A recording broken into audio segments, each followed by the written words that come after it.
Good afternoon, ladies and gentlemen out there, and welcome. If you've already joined, welcome. If you haven't joined, please share the link and ask your colleagues to join and participate in this very, very important conversation. My name is Alfonso Nina, here presenting today on Election Central. I'm expecting some of my colleagues to join me in the hosting duties. I'm expecting Cyrus Gray. Cyrus is in Liberia, so hopefully he will be able to join us and give us some updates on the election process in Liberia. I'm also expecting Michael Rennie. Michael is an IT professional as well as a democracy activist, and I'm looking forward to him joining as well. Good guest today. I'm expecting former TRC Commissioner Massa Washington, Dr. Joseph Baba, a Liberian playwright and peace ambassador, and Moses Sandy, a Liberian journalist, as well as actually Joe Mason. Joe Mason is president, it's a Liberian journalist and is president of the Association of Liberian Journalists in the Americas, ALJA. So Moses and Joe will be bringing journalist perspective to our discussion today. Professor Dr. Baba will be bringing a perspective of peace, and of democracy. And of course, Massa will be bringing the perspective of peace, democracy, and justice. And all of this as we go into elections coming up on October 10, 2023.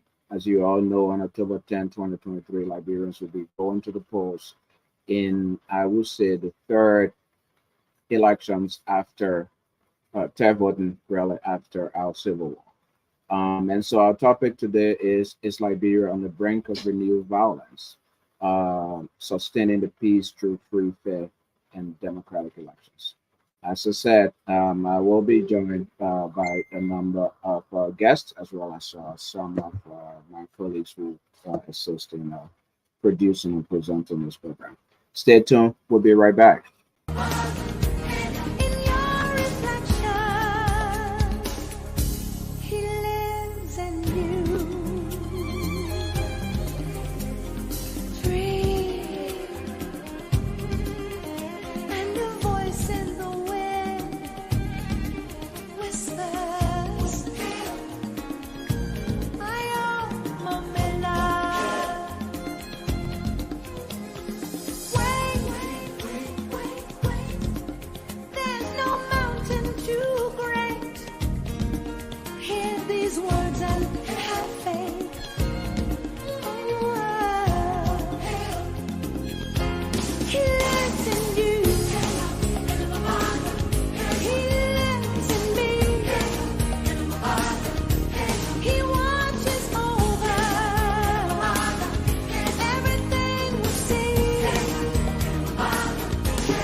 What's up? Boy, what's up?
Okay. Hey, Mike, how are you, brother? Do Hey, you hear me? Yeah. good. I can hear you. Okay, wonderful. So I was trying to, get some other guests, wait for, some other guests to attend. Somebody just, one of them wants me to send him the link. So I'm doing that right now. Resend the link, actually. So Okay. let me see. Uh, You saw. oh, Are we we live right now? We live. we Yeah. live. So sorry. Massa, I will announce Massa just texted and said she can't make it. She has a migraine. Okay. Dr. Baba wants me to send him the link. I just send it to him. And also send the. We might also have Joe missing, but we're live. So let me just. Mhm.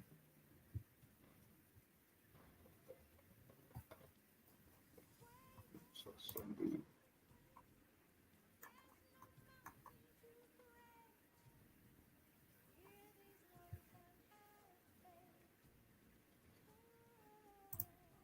so I just keep playing it. So.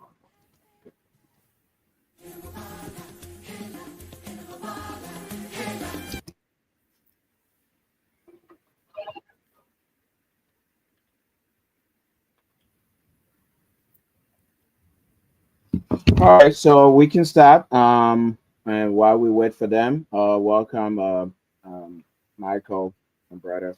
Thanks for joining. As I said, I had done an introduction before you came in, but today, viewers, again, if you're in, welcome. If you haven't yet joined, please make sure to join if you're hearing us. Also, share the link. This is a very important topic that has to do really with the future and survival of our democracy, but also of our peace. As you know, Liberia has gone through about 15 years of civil war, more than 250,000 people killed. And much of the grievances that brought about the war were about, democracy and leadership issues, good governance in the country. We're going to elections again on October 10th, 2023. We'll say about 32, 31 days from today. These will be the third, I believe, set of elections since the civil war ended in Liberia.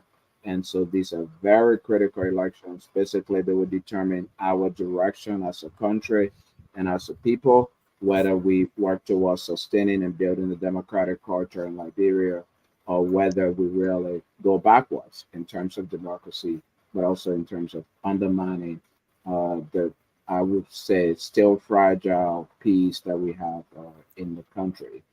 Um, that makes this conversation really very, very important and very critical. So again, we urge everybody to share the link and join the conversation here. Our topic today, as I said earlier, is Liberia on the brink of renewed violence, um, sustaining the peace through free, fair, democratic elections. And this topic is made necessary by a number of things that have been happening in Liberia. As I said, our history of violence, 15 years of civil war, our history of fraudulent and rigged elections. I believe it was in 1927 when we had the most fraudulent election in the world. Um, and it made it in the Guinness Book of World Record. We also, 1985, had an election where people said ballot boxes and ballot papers were dumped in the forest all over, and elections were rigged. And those were the reasons why. Those were the reasons that were given by those who initiated the Civil War in 1989. Um, and then we had the election in 1997 of Mr. Charles Taylor. Those elections were also seen as not being credible. There were instances where, well, first of all, the environment under which the elections were held were not conducive. Much of the country was not open up to other political parties, etc. Again, after those elections and the ascendance of Mr. Taylor to the leadership, we had another round of fighting, which again was people being unhappy and laying claim to the leadership of the country. Now we have a situation, elections coming up. We've seen incidents of violence already. One person has already died as a result of election-related violence. There's a lot of tension in the country. There's a lot of candidates basically spewing hate speech and hate messages every day, and that is concerning, given the fact, as I said, of our history of violence and also rigged elections, etc. So again, well, we do have one of our guests here, Dr. Joseph Bagbat. Dr. Bagbat is an educator. He's a peace ambassador. He runs the Decanty Artist Theater. He's currently running a program on peace education, educating young people around Liberia at the University of Liberia, at the Topmont University in Harper, Maryland, and also other institutions. Dr. Barbara, full disclosure, was also a professor of mine. So he taught me at the University of Liberia and also at the AMA Zion UNICEF Peace Training Program. Welcome, Prof, to Election Center. Thank you so much for having me. And good afternoon or good evening to all those who are listening to us today. Wonderful. Mike, you want to chime in? Sure. It's a pleasure meeting you, Dr. Baba. I look forward to learning some insights from you today. Thank you so much. And what's the name again, please? Michael Renning. Michael Renning. Yes, sir. Okay, Renning. Okay. McGibbon County? Yes, Margibi County. Okay. Well, actually, born county, but was born in Grand Bassa County and grew up in Margibi. Okay, born in Grand Bassa, grew up in McGibbon. And I taught at in Bonn County at Cottington, and I married my wife 40 years ago in Banga. In Banga, okay.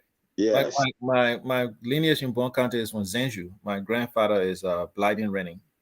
Oh, okay, yes. Since you so you will charge them. Yeah. Kohila. Yeah. That was my classmate at Carroll High.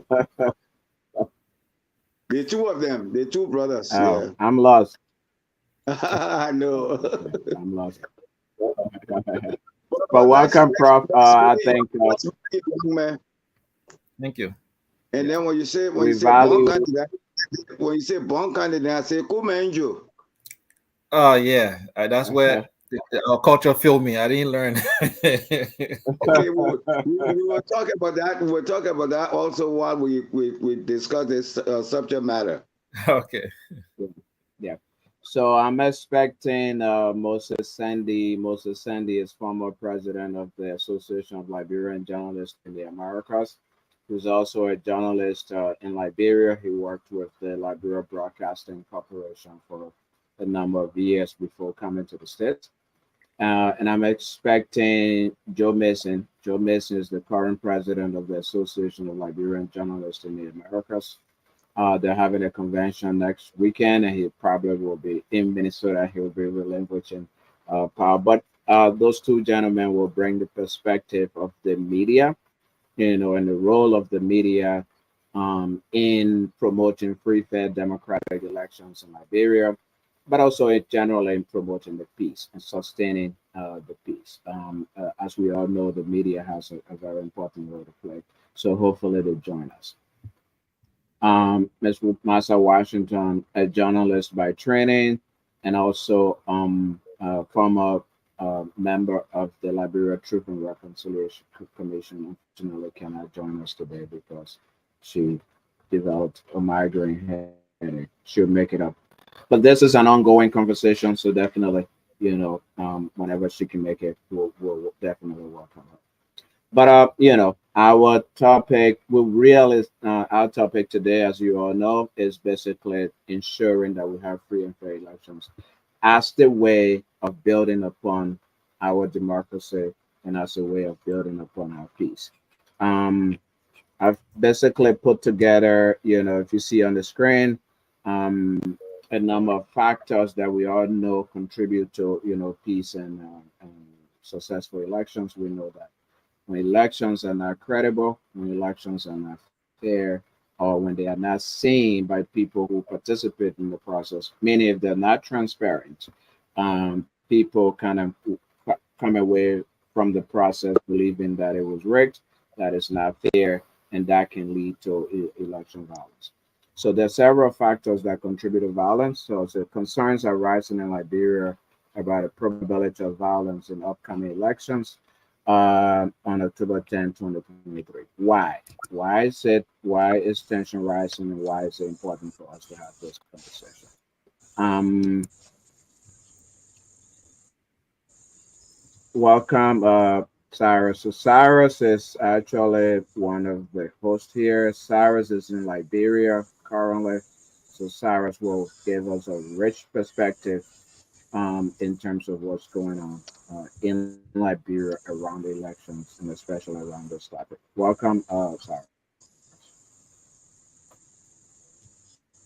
Yeah, you can hear me, Alfonso. I'm hearing you now. Hello to you guys. Hey, Yeah, give me a second. yeah, Give yeah. me a So we second. have microphone. All right. So I'll go back to discussing until we can get, Cyrus situated. So basically, the Great. probability of election violence is judged by a country's history. We already know our country's history of violence and civil war, as well as the strength and ability of its institutions to deliver safe and credible elections. So the institutions that are responsible for delivering safe and credible elections, we know is the National Elections Commission, which is given the authority by law, by the Constitution, but also by the Act creating the Commission to hold elections in our country. And then, of course, the safety part, which goes to the security forces.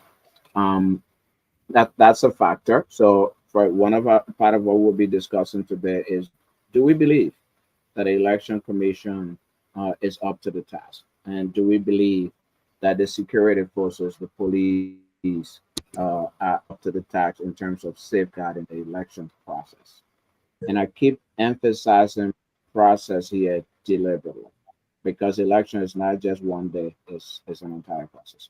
So we've had 15 years of a brutal and vicious civil war. 250,000 of our compatriots died. Part of the reason, as I stated before, was leadership. People thought elections were rigged. People thought that they didn't have a fair shot at the leadership of the country, and so they thought that violence would be the way. We also have a Just long history of fraudulent elections. also,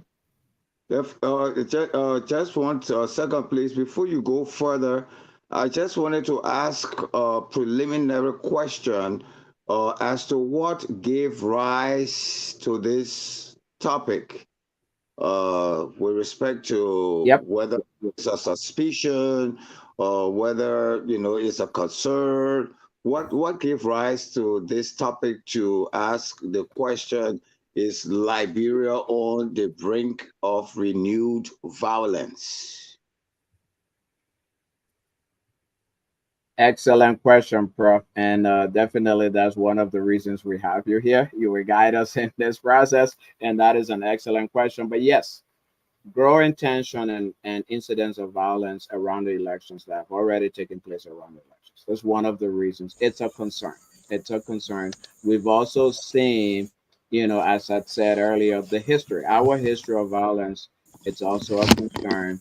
Um, Pre-election tension and violence, as I said earlier, one person has already died, Mm. and of course, there were incidents where there was fights between supporters of the Unity Party and the CDC. Um, we also hear every day some politicians coming on social media and talking about if the elections are not free, fair, and credible, they will take to the bushes.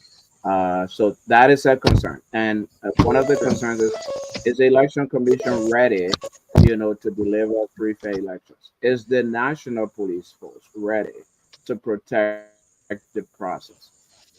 The last two real elections we had, last three elections actually, 97, 2005, 2011, and 2017. So the last couple elections, few elections we've had, were actually protected by peacekeepers.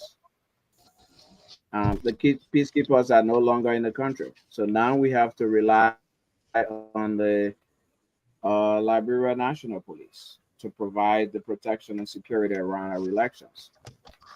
Are they credible? Are they unbiased? Do they have the resources to do that? So those are the concerns that gave rise to this topic. It's much more about concern, not about beating the wall and beating the drum for violence to happen. But the fact is, we've already seen violence happen, and we're concerned based upon the capacity of the institutions that are charged with delivering free, fair, peaceful, safe elections.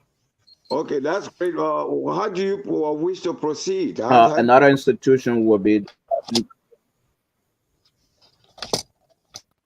How do you want us to Yeah, proceed? so I'm introducing, and I will come to you. The way Okay. we will proceed is right after this institution. Now we're actually about to start. So there's the NEC. All The right. National Elections Commission is responsible for the administration of elections. The Supreme Court is responsible for hearing election disputes. The National Police will be responsible. We don't have UN, we don't have ECOMOG in the country anymore. So the police force will be responsible for providing security. Are these institutions up to the task? Maybe let's begin with I was actually giving us some time to let the other guests join, but I think we can start. We can start. So guys, here's the question. Um, First of all, let's begin with the topic, and Dr. Bagua has basically started us off. Is Liberia on the brink with all of these incidents, with all of the background that we just discussed? Do you believe, first of all, that Liberia it's on the brink? Prof, do you want to kick us off? Yeah, sure. Let me start off. Okay, so first of all, what we need to help those who are listening to us to understand was the question that I asked. I said, what was the prompt that made you to coin, this question about Okay, Europe okay. being on the brink. So you listed, previous experiences that have occurred. The '85 election, people, what's that? The invasion, from Sierra Leone, the consequent formation of the MPFL, and people using arms, to force their way to power, and all those kinds of things. You said that, but then just to start off again, to begin by, if we can just enumerate some of those things that you said. One, I know you said there's a clash between Joseph Boyka's supporters and the CDC. So that's one incident there that we want people to know that is of grave concern. And then you said somebody just died, right? That information. That's another. So if we can just enumerate 2, 3, 4 of those events and things, just to prove to the people that it's very concerning, and that's why we're asking that question, so that they don't think that you're just looking up in the air and asking questions to stir people up. Okay, but things have already happened, as you said, and they happened before. So can we name those the present ones that just happened recently in this election preparation? Those ones that happened, let's just name them clearly to the people who are listening, so that they will know that apart from what happened in the past, we see history beginning to repeat itself. So, Wonderful, Alfonso, wonderful, Prof. Mhm. Thank you again. Yes, I'm If here. I may come here, Yeah, yeah, go ahead, Mike. Alfonso, are Yeah, you there, Alfonso? yes. Most. So I want to let me introduce Moses Sandy, and then yes, Yeah, Moses. Do you hear me? yes, I do. And Moses, thanks. you're in Yeah, studio. Do you hear me? Okay. yes, All I right. So do. let me Do introduce you hear me? Moses, and then we can go back to those issues, bro. All right. Okay, yeah, Yes, I please. hear you. Okay. So, Okay. go So ahead and do the Moses introduction. Sandy, as I said earlier, is former president of the Association of Liberian Journalists. Yeah, former president of the Association of Liberian Journalists in America. He's also a trained journalist, actually, and he worked with the state-owned Liberia Broadcasting Corporation for a number of years before coming to the states and then reviving Association of Liberian Journalists in the Americas, which brings together former journalists in America, to report on issues, but also help to improve the capacity for journalists in Liberia. So Moses will bring, as I said earlier, the journalist perspective to this conversation. Cyrus, did you want to come in? Where to you? Let me Yeah, let me answer yeah, Prof. Bagwa's inquiry. So yes, So, uh, so so a Alfonso. few weeks ago, Prof, there was a violent clash in Nimba County between supporters of Prince Johnson and one Yelu, I believe, representative.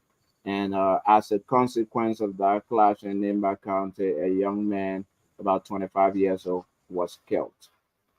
Um, Last week, the Supreme Court disqualified a representative candidate, Dr. Twe, who's also called Country Man, from participating in the election for Representative District 16 in the Caldwell area in support of claims that he's not domiciled in the district as required by laws.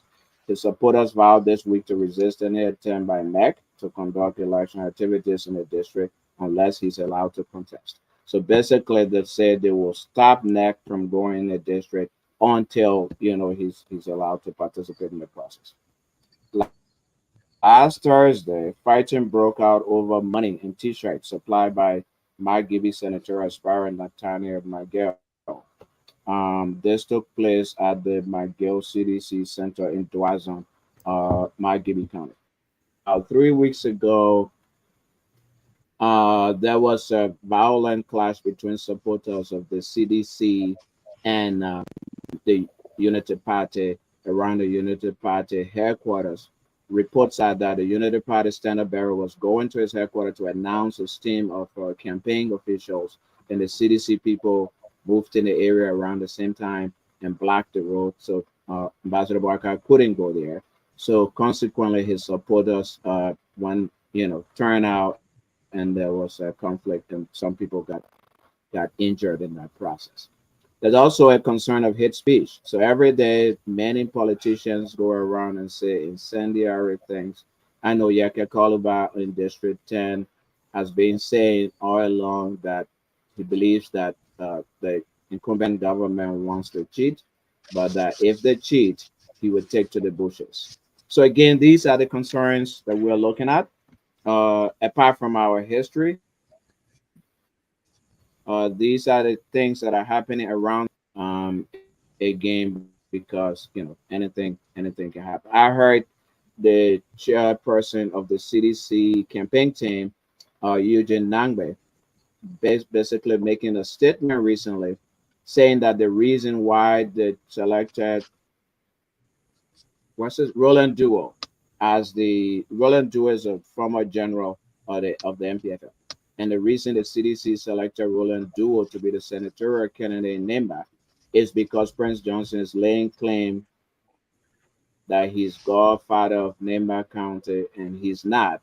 Roland Duo, Zoguia, according to Eugene Nambwe, are the ones that defended Nemba, that stayed in Nemba. Prince Johnson passed through only 6 days. He stayed in Nemba and he passed through, so he didn't defend the people of Nemba. So they are taking a former rebel general to confront another former rebel general. Again, that's concerning. So that's the background, in a nutshell. I know I was long-winded. That's the background for this conversation. So And if I anybody now, think wants to also, add, Cyrus, now, Michael, not yeah, I only think would Alfonso, there was also an incident where Louis Brown and some CDC, the NC Louis Brown, and some CDC supporters at a radio station or somewhere in Monrovia there that had police coming in and arresting people. So okay. All right now. So Alfonso, thank you very much. I am sure everybody out there will know that from what you have explained, and all the facts and evidence that you just presented, that this evidence corroborates the reason why we're not asking the question, is Liberia on the brink of violence? So now we can get started now, and each of us can state, what his experience is and what he or she thinks, and of course with the clear understanding that our audience have understood. We've given them enough examples of why we are concerned. Well, Alfonso, from what I've seen and what I heard you guys talk, this seems to be Yeah, Moses. loaded. Yeah, do you hear me? Yes, we do. Okay. So what I was saying, this discussion seems very loaded, and I would just like to suggest that to enable all, do justice to the discussion, if we can just break them down into segments. If we're talking about security, we spend some time talking about security. If we're discussing violence, pre-elections violence, we'll allocate a time to really dissect that. And, like some of the examples that you have given, we discuss them effectively. We do them one at a time. That would be able to really, do justice to this discussion instead of, we just talking all over the place.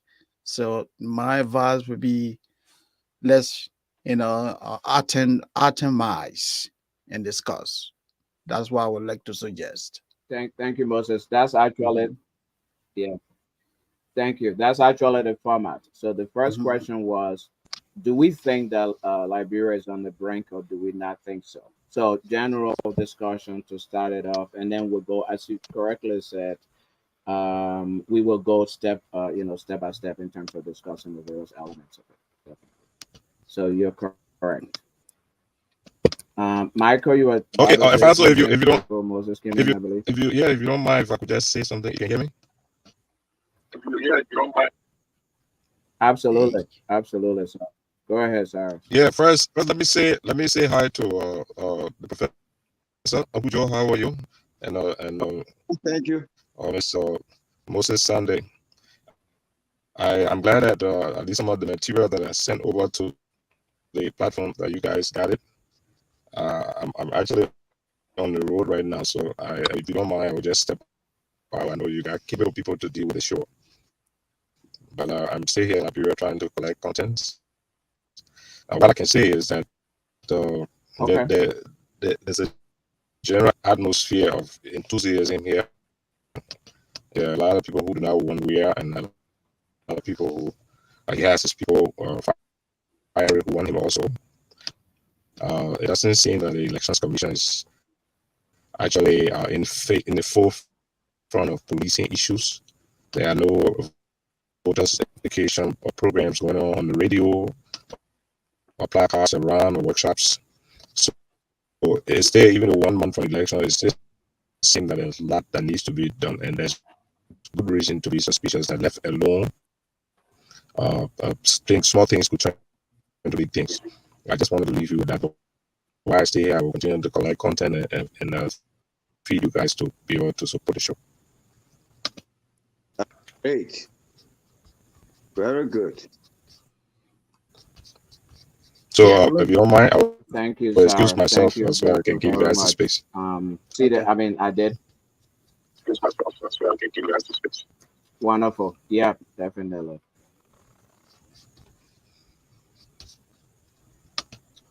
All right, Sarah. All Yeah, right. that's fine. Thank you. Um, okay.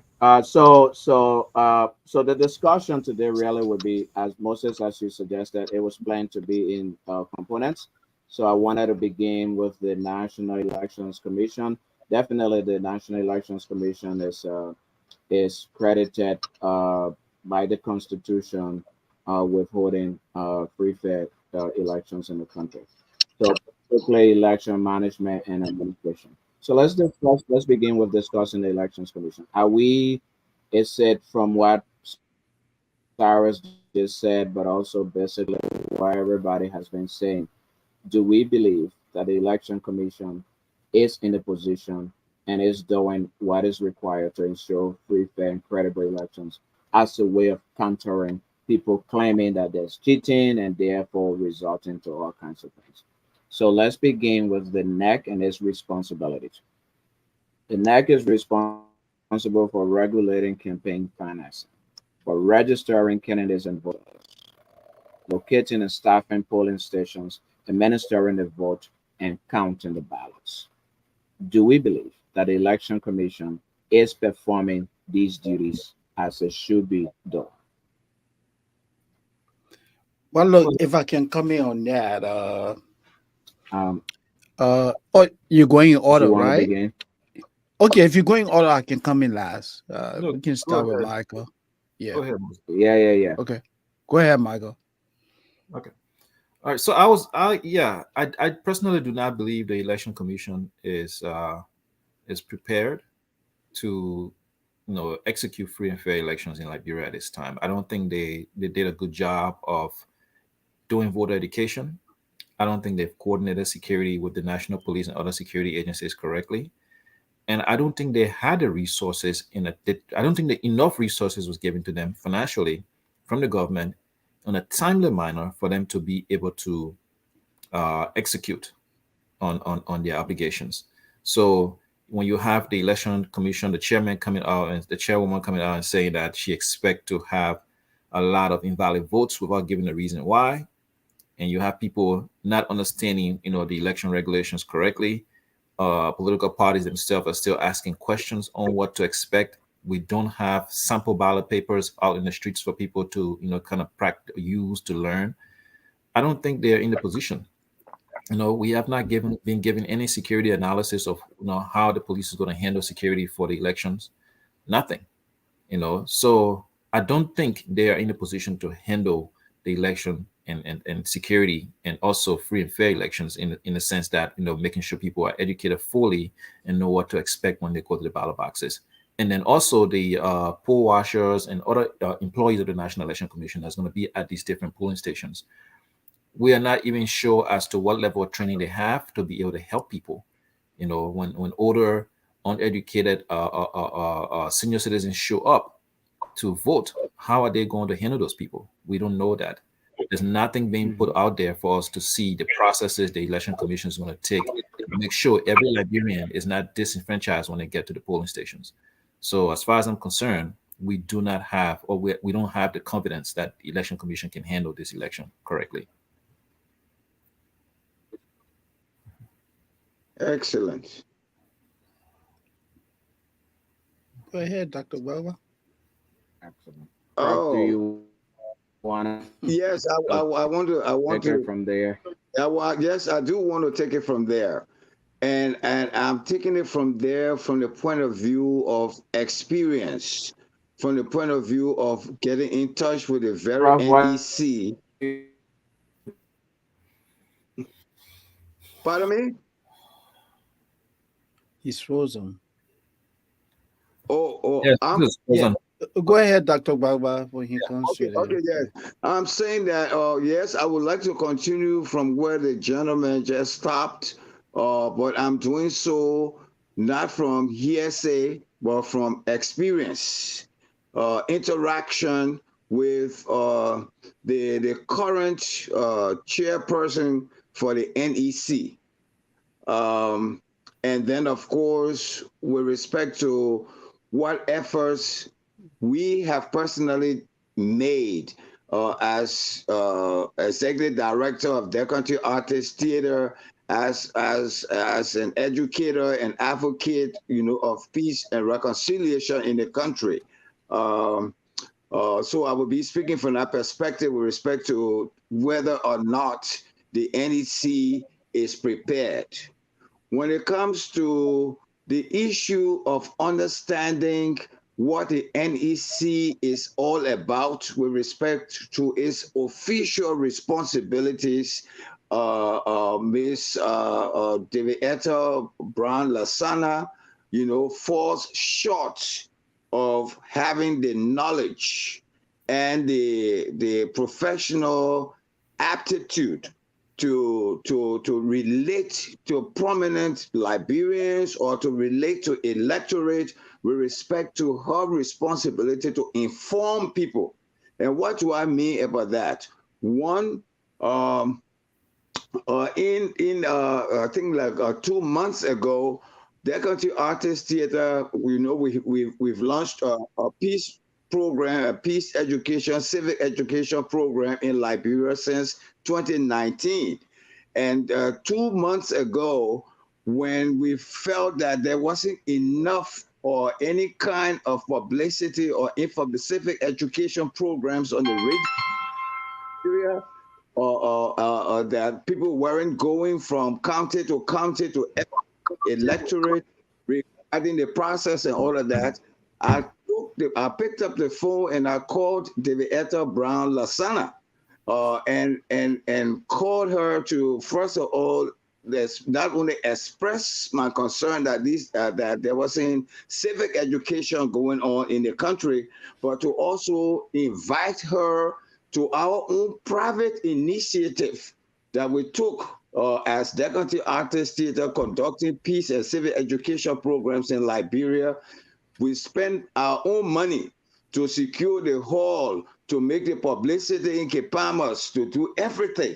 And all I wanted from her was, first of all, we extended her the invitation. I called her to say, you are cordially invited, to participate in this, we call it a peace rally, to participate in a peace rally, because we will be talking about the election and preparing the electorate. If you could come to say something, and or if a member of your team in Kepamas could represent the NDC, would be very happy. So we spent our own money, not government money. They didn't do anything. All they needed to do was to show up so that they could explain to those who were present at the peace rally what the process would be. They did not show up. That's the first thing. That's irresponsible. It's an irresponsible act that creates the kind of condition that we're going through right now. Because during that peace rally, we had representatives from the schools. We had the chiefs from some of the villages and the districts they had there. We had the opposition politicians there, people from Unity Party. And those people that went, the representative of the opposition party, the Unity Party, the fellows stood up, and I have their names and everything, exactly as what they said. We have a recording of it. And the fellow stood up and he said, we don't feel safe. We don't feel safe to campaign, to express ourselves as opposition people. Then he said, and also, well, I want you, Dr. Baba, and the international community to know that they have refused for us to use public facilities for us to assemble and express, ourselves freely, to assemble freely. So they said that. And then the last thing that he said was that if we will continue to be peaceful, but if the opposite, or if the CDC people or anybody feel that they can just come and grab us and do this and do anything to us for us to disappear, then we will defend ourselves. That was a very strong statement that the person made.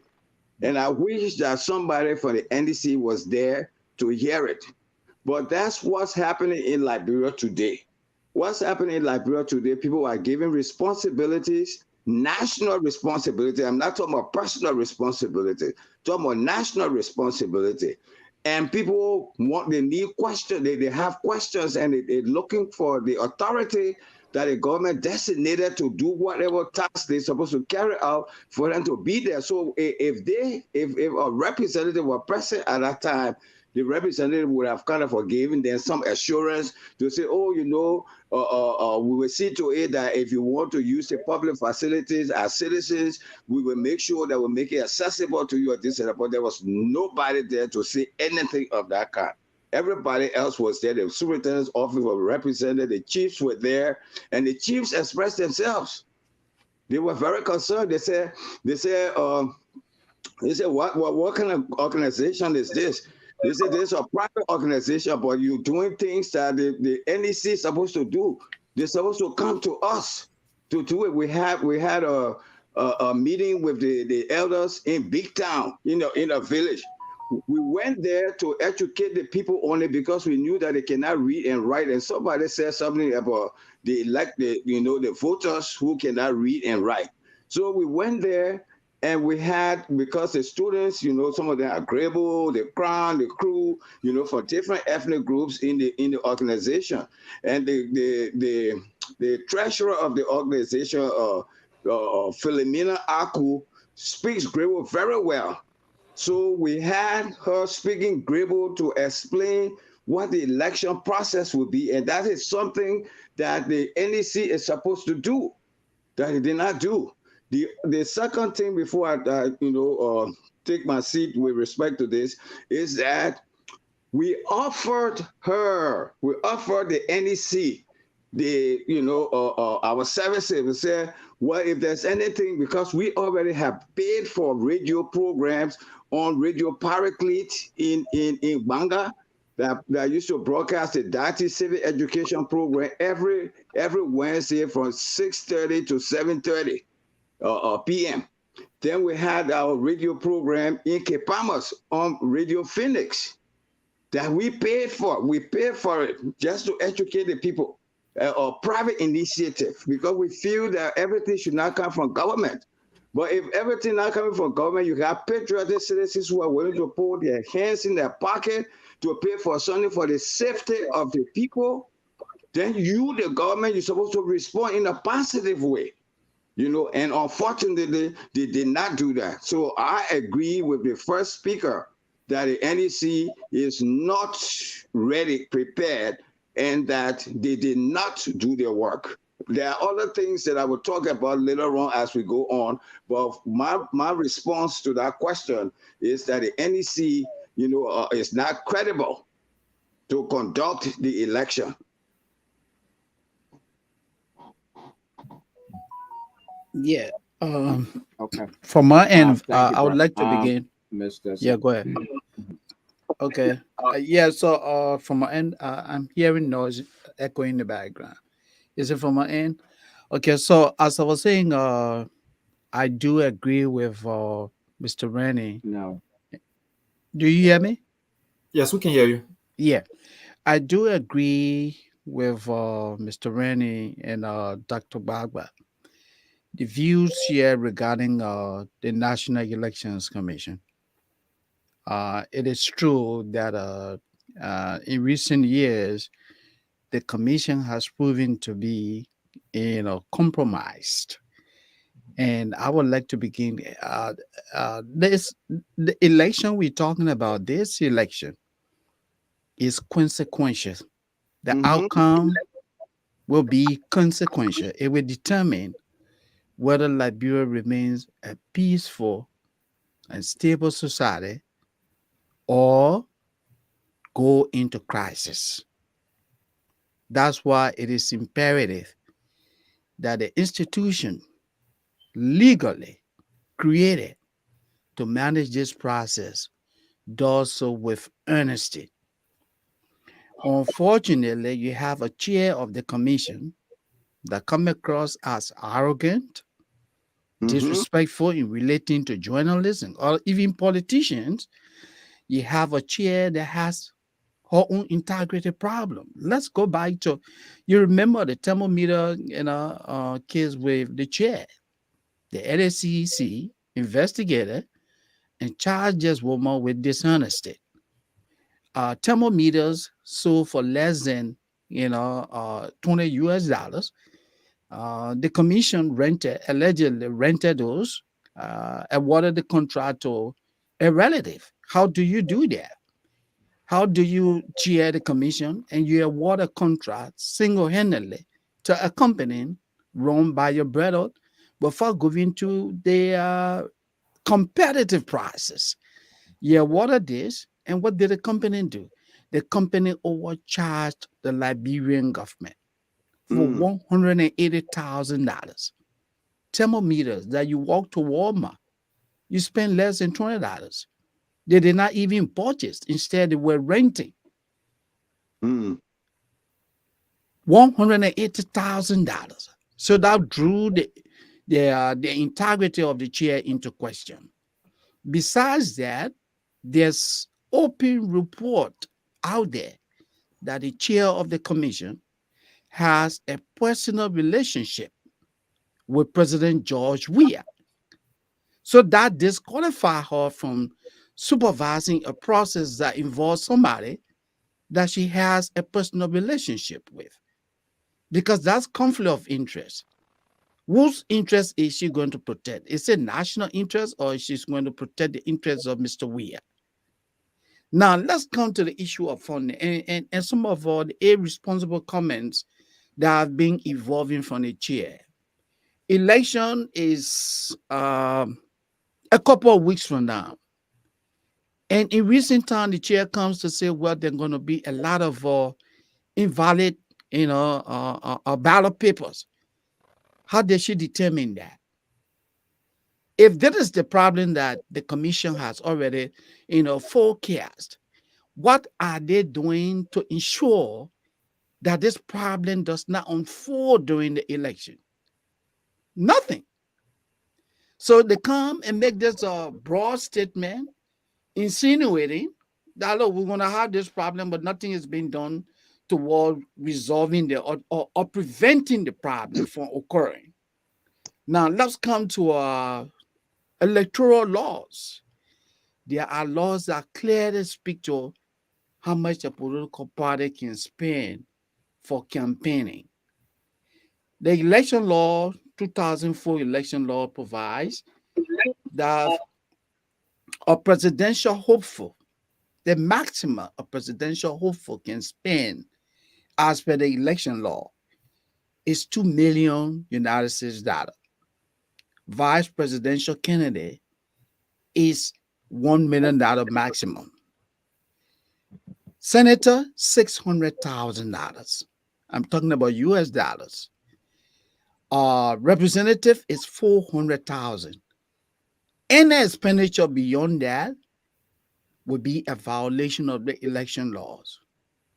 You look around Liberia, you follow the media coverage of happenings in the country. You have a ruling party that is literally looting the public coffers, outspending. Yet this commission, chaired by Deidre Brown Lansana, sits by and says nothing.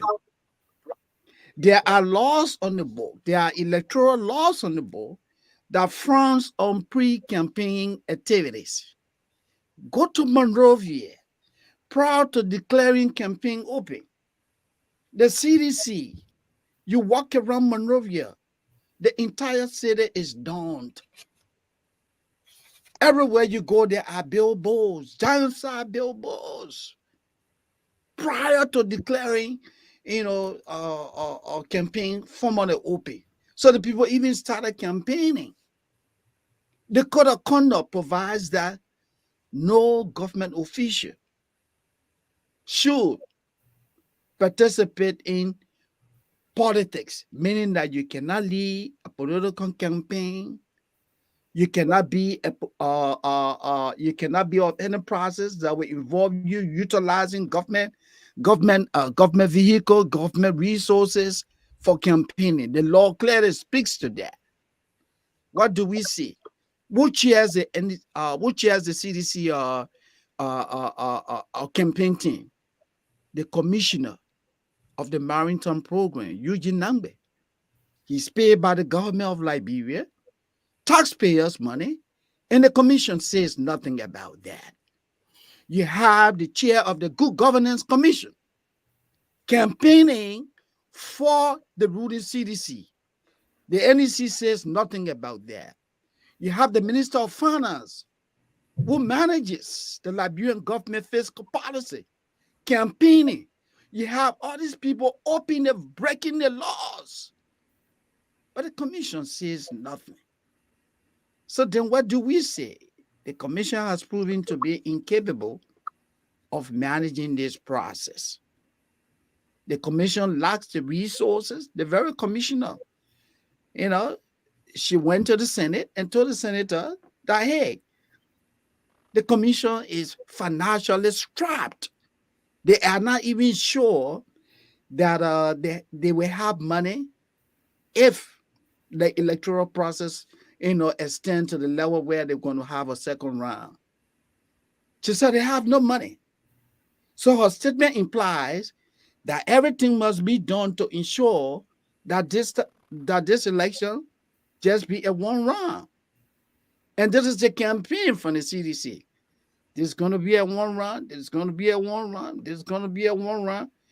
The chair comes to say, if you don't make this one round, we have no money to go for second round. How do you do that? How do you do that? You have 20 political parties. To win the presidency of Liberia, the law provides that what? Any presidential candidate evolving out of the process must be able to accumulate 50.1% of the votes. It is not doable with 20 political party. Mr. Weah cannot win first round. Mr. Walker cannot win first round. It is obvious they're going to be a second round. Now the commission comes and say, we don't have money. So then what do we do as a country? Let me pause and give it to you guys. I agree with all of you. This commission is incompetent, is compromised, and the chair should not be there. She has an inseparable relationship with Mr. Weah. Thank you. All right. Alfonso, can I step thank you, just Mr. 1 second, Senator. please? Yeah. Yes. Okay.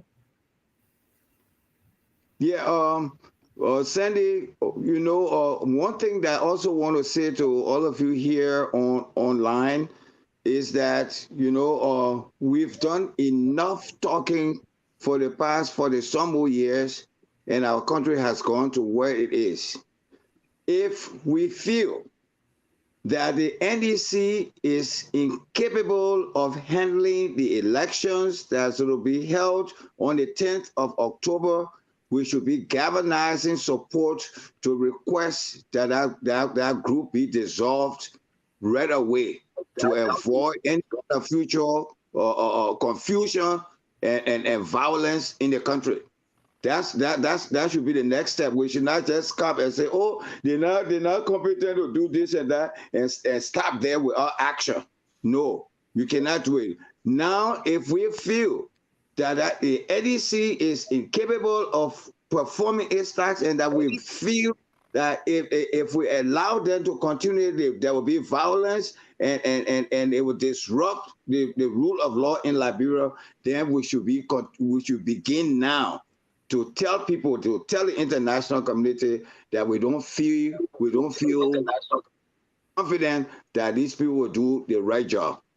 It must be followed by action. It must be followed by a civic action or request from the people, so that if they don't listen to us and they continue the process, if anything erupts from there, we will have told them as specialists in our respective areas who are concerned about the safety and well-being of the Liberian people. But what you just said, what others have said about it, if we feel that they're not prepared, then we should take action. We should write or make a statement. People sign it. You got Aja and these people and that people, a press union, get together, write your statement, and let it go to the national community. Let them know right away that we are fed up with bad governance, with people imposing people on us that won't deliver, and then at the same time, comes to election, then we'll come back to the same circle.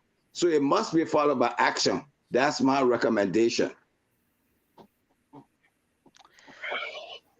Nice to meet you. Thank you, Prof. I came in late, but so nice to meet we do have you all. Gabriel Tabrito. Unfortunately, his connection keeps Can you giving guys trouble. hear me? So Gabriel, I see your name. I try to bring you in, but I'm not sure you have connected yet. So we will Gabriel is Gabriel on.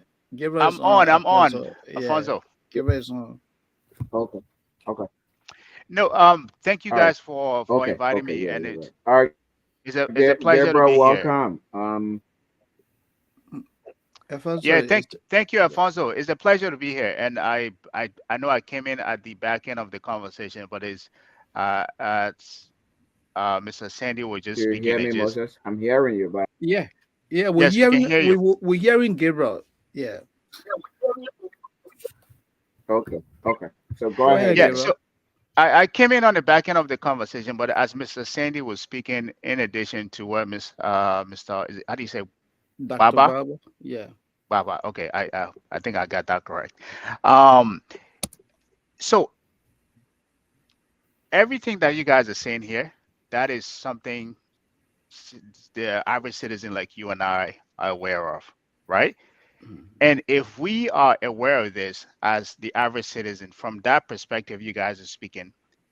The question, as Mr. Sandy was speaking, the question that I had is, what is the opposition body doing? Because they are the one contesting against this government here. What are they doing? Mr. Baba gave a good example.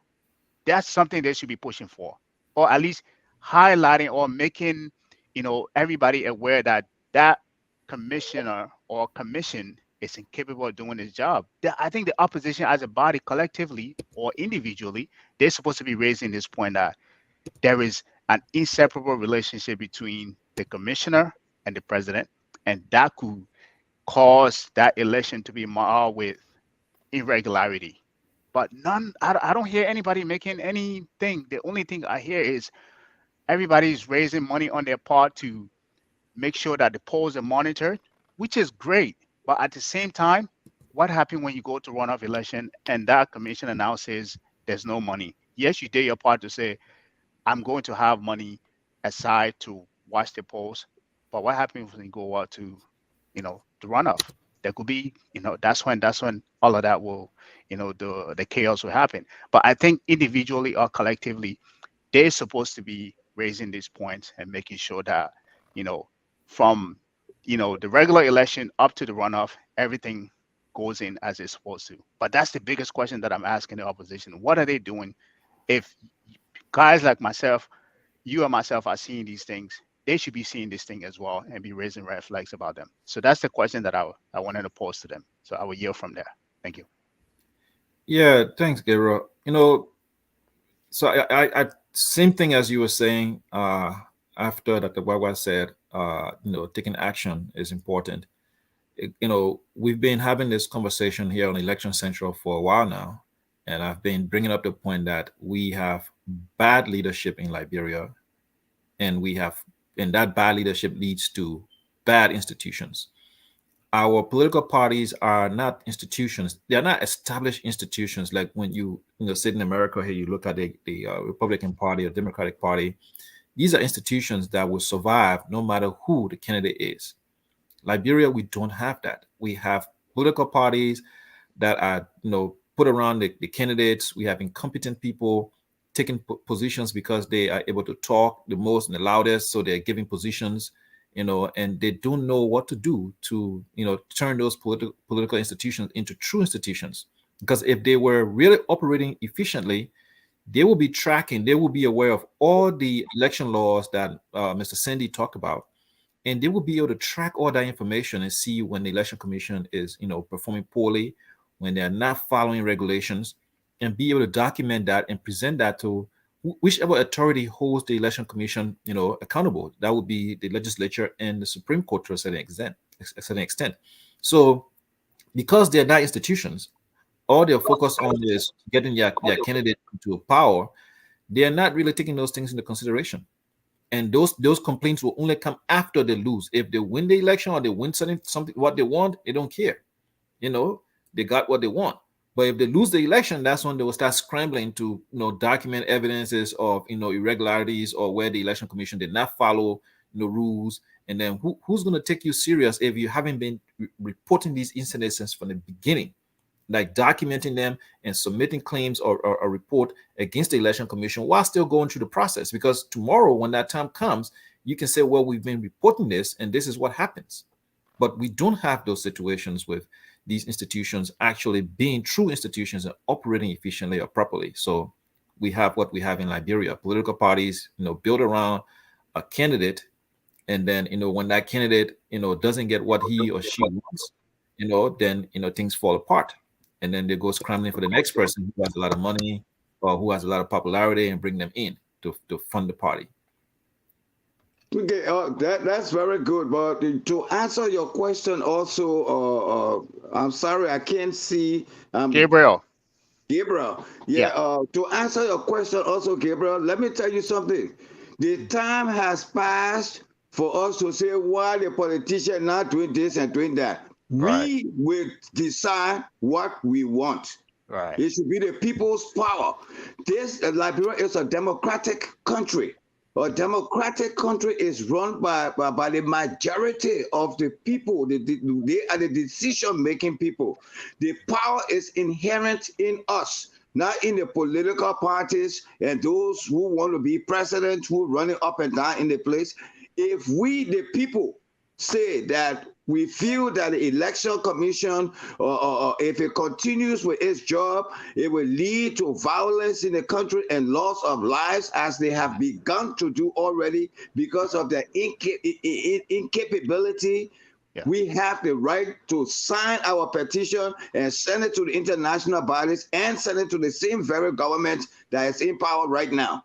So this is no time anymore for us to say, oh, why let's wait for the politicians to tell us why they're not complaining. They complain. We're putting all of them together and we're moving on.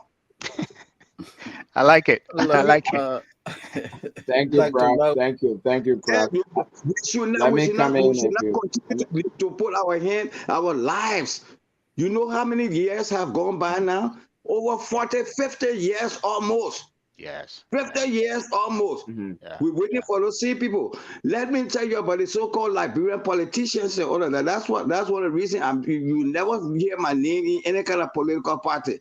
Because even all the people you're voting for, whether a Boyka, whether this person, Boyka was a true party member. After true party level, dual guy then he NDP man. After NDP, then he Unity man. This and that. Those kinds of people that change according to the stuff and all of that. Liberian people should be wise enough to know how much confidence can you have in somebody like that who going from pillar to pole and changing every party every time, all of that. What do you expect when they get there? That it will be sincere? Tomorrow, when I get there and I say, a Decorative Artist Party, he will be member of Decorative Artist Party because they're running behind jobs. Yeah. So don't depend on them anymore. Do not give people power that will continue to suppress you. The power is ours. Let's use it and decide what we want to do and write that petition and send it right away. I am ready to sign. Okay, so Alfonso, quickly, just allow me to piggyback on what Kibra said earlier. And Dr. Baba, I agree with you 100%. But what Kibra said makes a lot of sense, because whether you and I like it or not, the political parties or our politicians are the direct beneficiary, or will be the direct beneficiary of whatever that will evolve out of this process. So they're playing the role, stepping up to the place. Unfortunately, we have political parties, we have politicians in the country that are very passive. Yeah. These people need to speak out. Yeah. If I'm running to be senator and I notice that in my district, things are happening there that violate the electoral laws, I should be able to man up to say, hey, Gabriel, my man, you're the chair of the NEC, but what I see happening in my community, I see that you're looking the other way. What's going on? Yeah. And that is not happening. So when they speak, like you said, Dr. Bagbat, then we all will come and say, oh, you know what? We need to help these people. Exactly.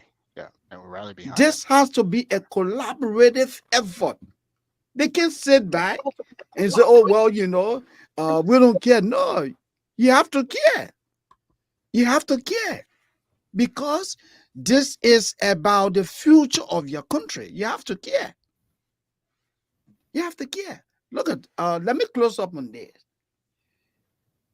The Chief Justice of the Republic of Liberia, Sienna Yo, when she was inducted, her first pronouncement was that, oh, well, the Supreme Court will not take frivolous cases that will evolve out of the electoral process.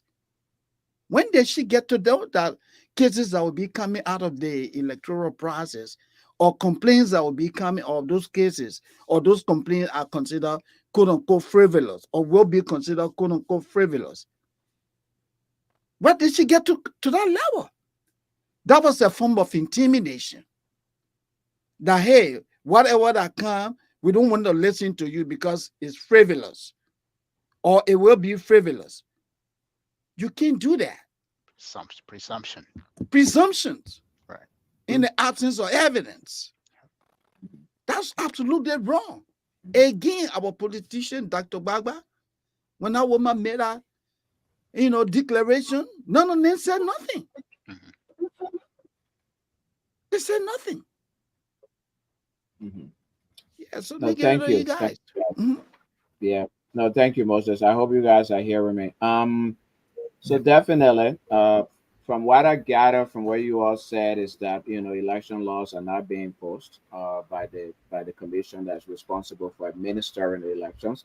They're not doing their job in terms of providing voter education and civic education. The commissioners, some of the commissioners are not credible because there have been allegations around them.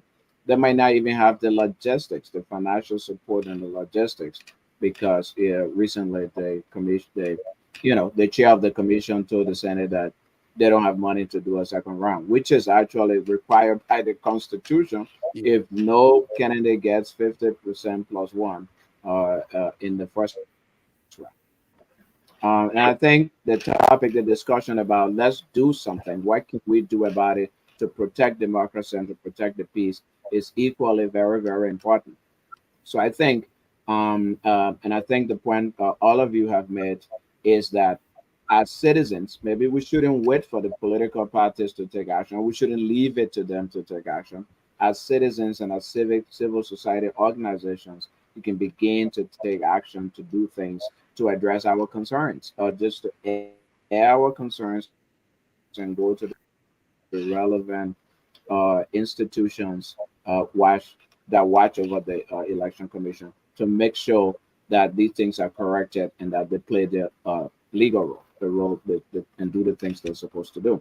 So I think that's a very, very important discussion, discussion points. I'm taking notes, and I think our Dr. Barbara challenged Agile and other organizations, Presidio, etc. So I hope you all walk away from here with that perspective.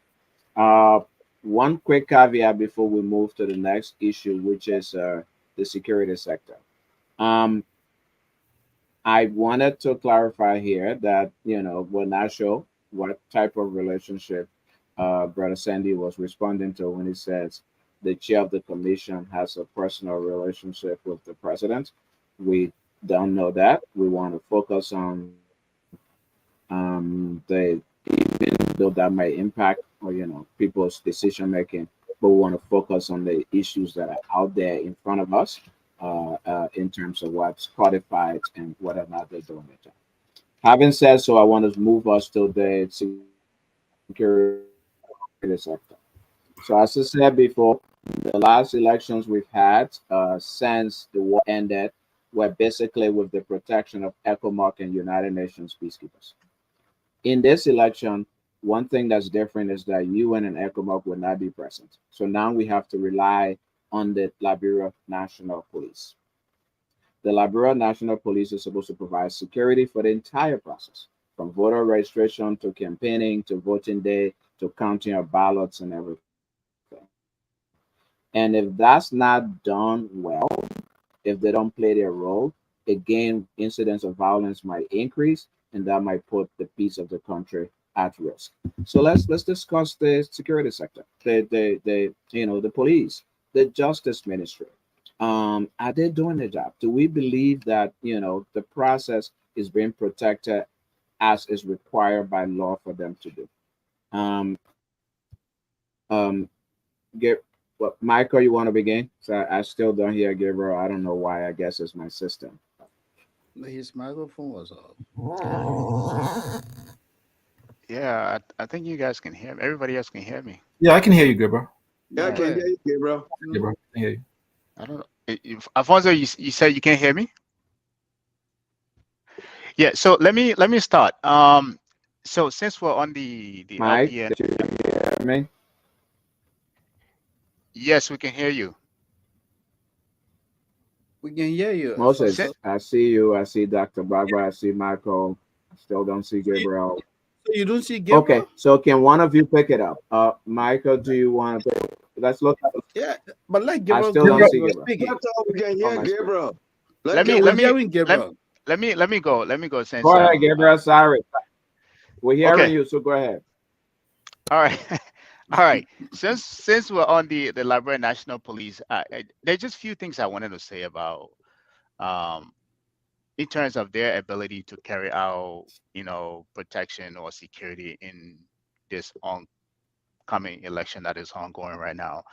I doubt their capability, and the reason why I doubt their capability is something that I think we all see glaringly when we go to Liberia, where you see people violating common traffic rules they can carry out, right? And how are we going to trust a police force that cannot enforce basic traffic rules to offer any kind of protection in an election, which is going to be more chaotic than the normal daily bustle and hustling that we do in Liberia? That's one. The other part is the level of crime that is committed in our country that go unsolved. They don't follow up. They don't do investigative follow up to follow up on those kind of crime. If even right now as the election is ongoing, there are violence that is taking that are the violence that are taking places in different areas. How are we don't see them following up on those cases and persecuting people because of those crimes that are ongoing right now, right? Now come the day of election, which is going to be chaotic, especially even if we go on to the runoff, it's going to be more chaos. There's going to be, I'm sorry to say, but it's going to be violent based on the kind of sentiment that we're seeing right now. And if this police force that we have, and I'm not trying to undermine them by any means necessary, I think to their to their fault, I mean to their fault as well, they're probably underfunded, underpaid as well. So that could be part of the reason. But if they cannot do the daily basic enforcement of traffic law, pursuing, following up on crimes and investigating people, how are we here to say that they are capable of even enforcing a more chaotic society that's going to be more chaotic come the time of election?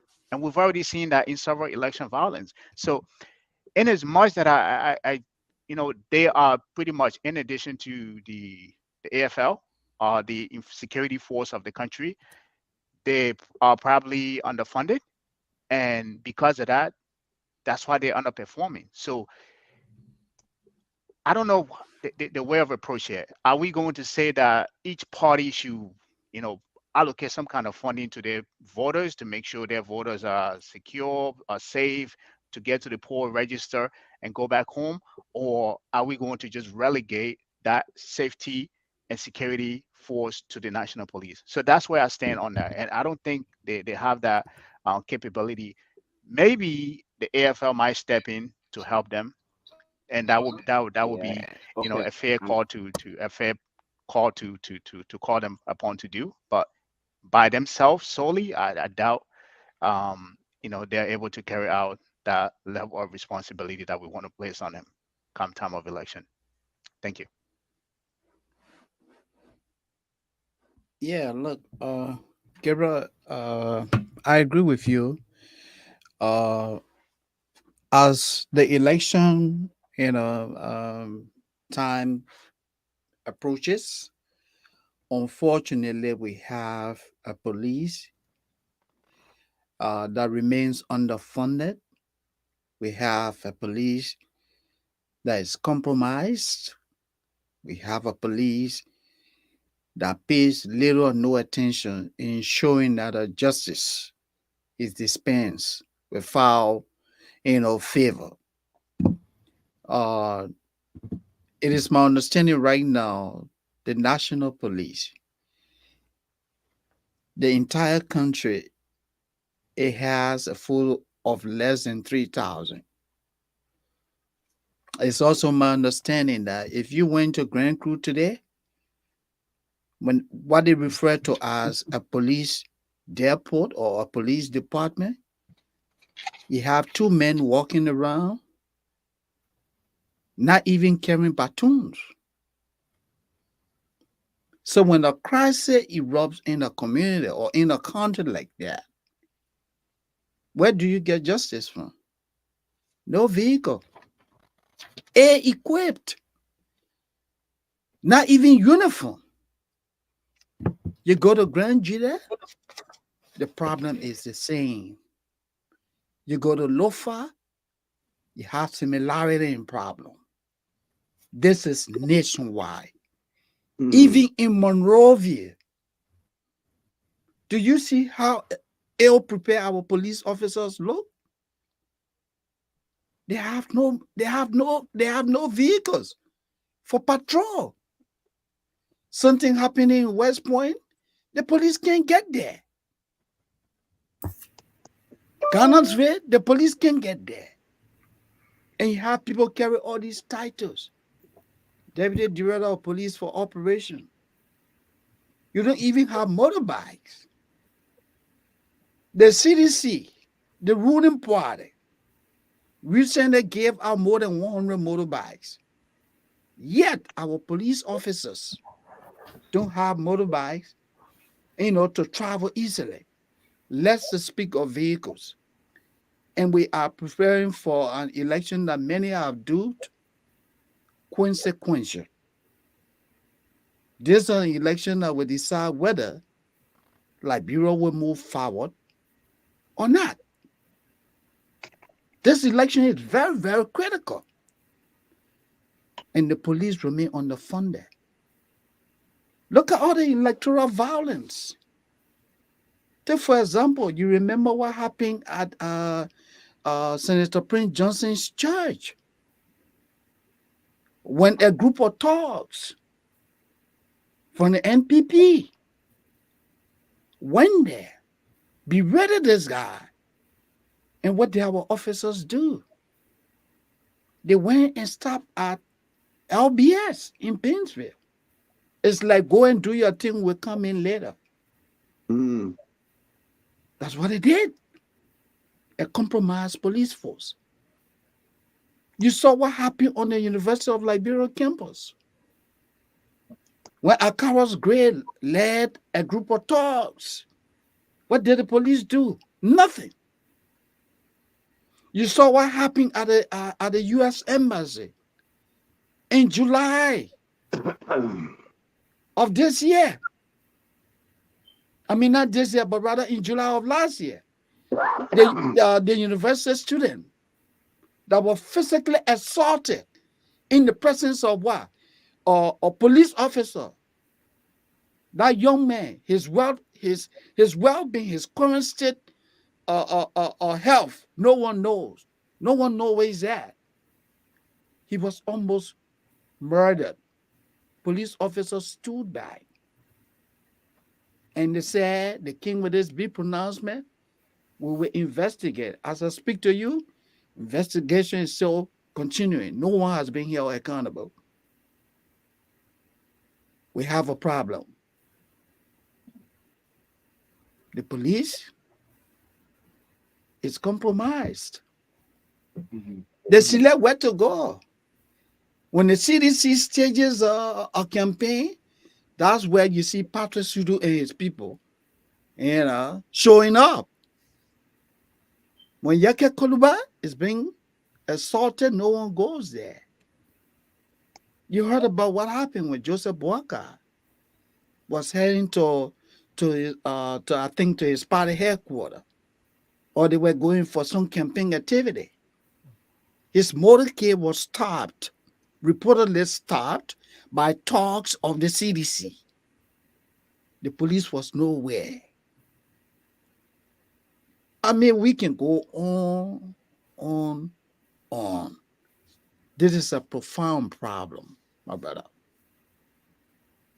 And before you guys come Yeah. in, Mhm. just to put this into a little, to add a little bit, you mentioned it. Uh, that actually about 5,890 polling places around the country. Yeah. The question then is, do we have police people to man these polling places, especially in the rural areas where Yeah. if something breaks out there, who's going to stop the violence? What if a group of people just decide to go and attack a polling place and take the ballot box away or do something? What happens? That's still. It's. I just want to put this on the table while you respond. So yeah, go ahead. And quickly, Alfonso, let me just provide this information to piggyback on what Alfonso said. You guys heard about what happened in Nimba, right? When Senator Johnson and his people went to campaign, a fight erupted between his group and the CDC people. What happened? A gentleman was murdered. Mm. As I speak to you, the police is still investigating. No one has been held accountable. No one. When the CDC show up, and let me take this at the family level. My wife, her her cousin's wife. Did you see the video trending on social media? The lady that uh that was singing under the bus, her legs broken. That lady, she's dead now. Mm-hmm. That's my wife's cousin's wife. The boss came, hit the motorcycle, and what do you think the police would do? They have said nothing. Now it is the family that will take on the responsibility to get that woman a befitting funeral. It tells you how despicable our security situation is in that country. Dr. Bagba, anything happens to you, no one cares, man. It's a sad situation. Yeah, Thank you. the police is supposed to, man polling centers. The police is supposed to protect ballot boxes and ballot paper, especially when they've been transported and when people are voting. So, yeah, it's important to therefore discuss their capacity, but and also whether or not they're impartial and are able to, protect voters. Voters want to go out there and feel safe to be able to go out there and to cast their votes. If they're not safe or they don't feel safe, with all of these incidents that will impact the outcome of the election and of the voting process. Um, Prof, did you want to come in? Yeah, before I come in with respect to the police, I also want to make a suggestion.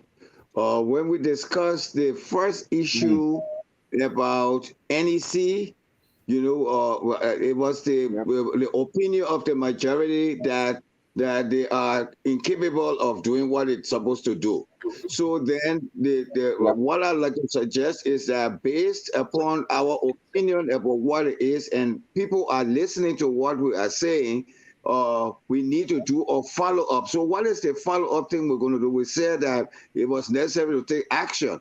So, if it's necessary to take action, how do we begin that process? We need to let the people who are listening to us know so that the next time when you have to show, we'll be able to have some answers for them regarding what the action was that we took and how far is it going, whether ULA is considering it, they're discussing it, whether it's the press union, they're doing this and that, or CSOs, certain CSOs were mobilized to write a position statement. We need to, conclude like that. Let us not just leave it like that. We've discussed it. We've said all the good things and giving our points, and we have points to corroborate why we are saying this.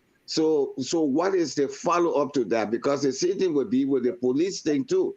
After we discuss the police stuff, then what would be our recommendation?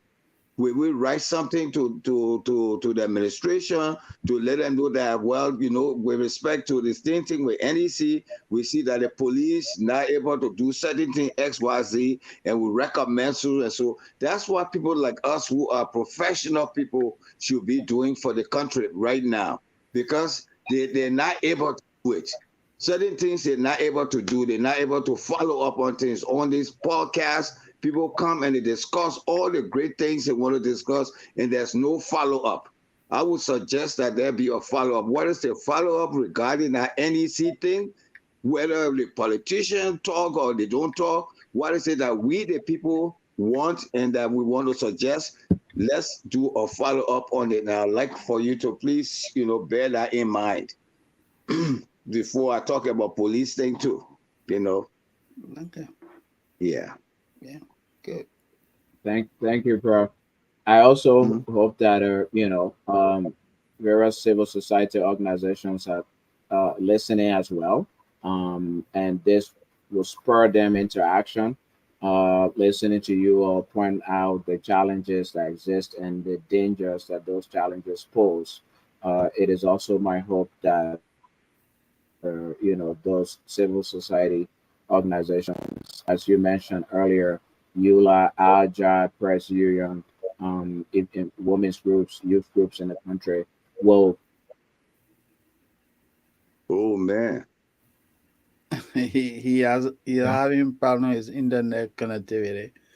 But Yeah, well, if I, but I think he said it right anyway. So he, at least we got an idea of what he was saying before he got off. yeah, as Alfonso was speaking, he made reference to the role of the media in this process.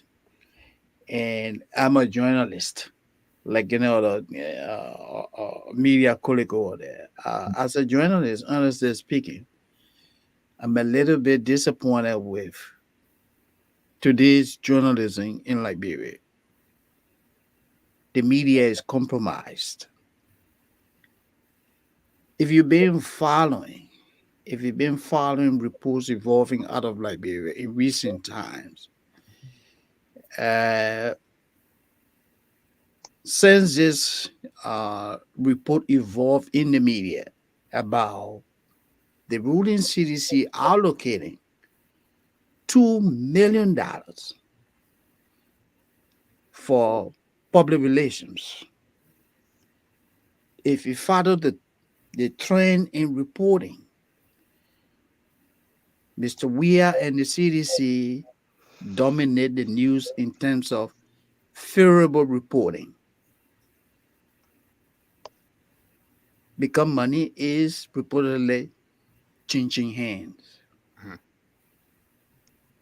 You can quote me on that. As former executive of AJA, when I see these things, it pains me that the media will allow itself to be manipulated, influenced by politicians. When you do a comparative analysis, take for example, Mr. Cummings will go to say West Point. He gets no coverage. Mr. Weir goes to the same West Point, and you hear and you see all the papers massive turnout for George Weir. Are we not supposed to report the news as they unfold? Or is it because someone say, oh, well, somebody paid for it? No. In journalism, we have ethical and moral obligations to tell the stories as they are. If it is an advertisement, then you make the notation that this was paid for.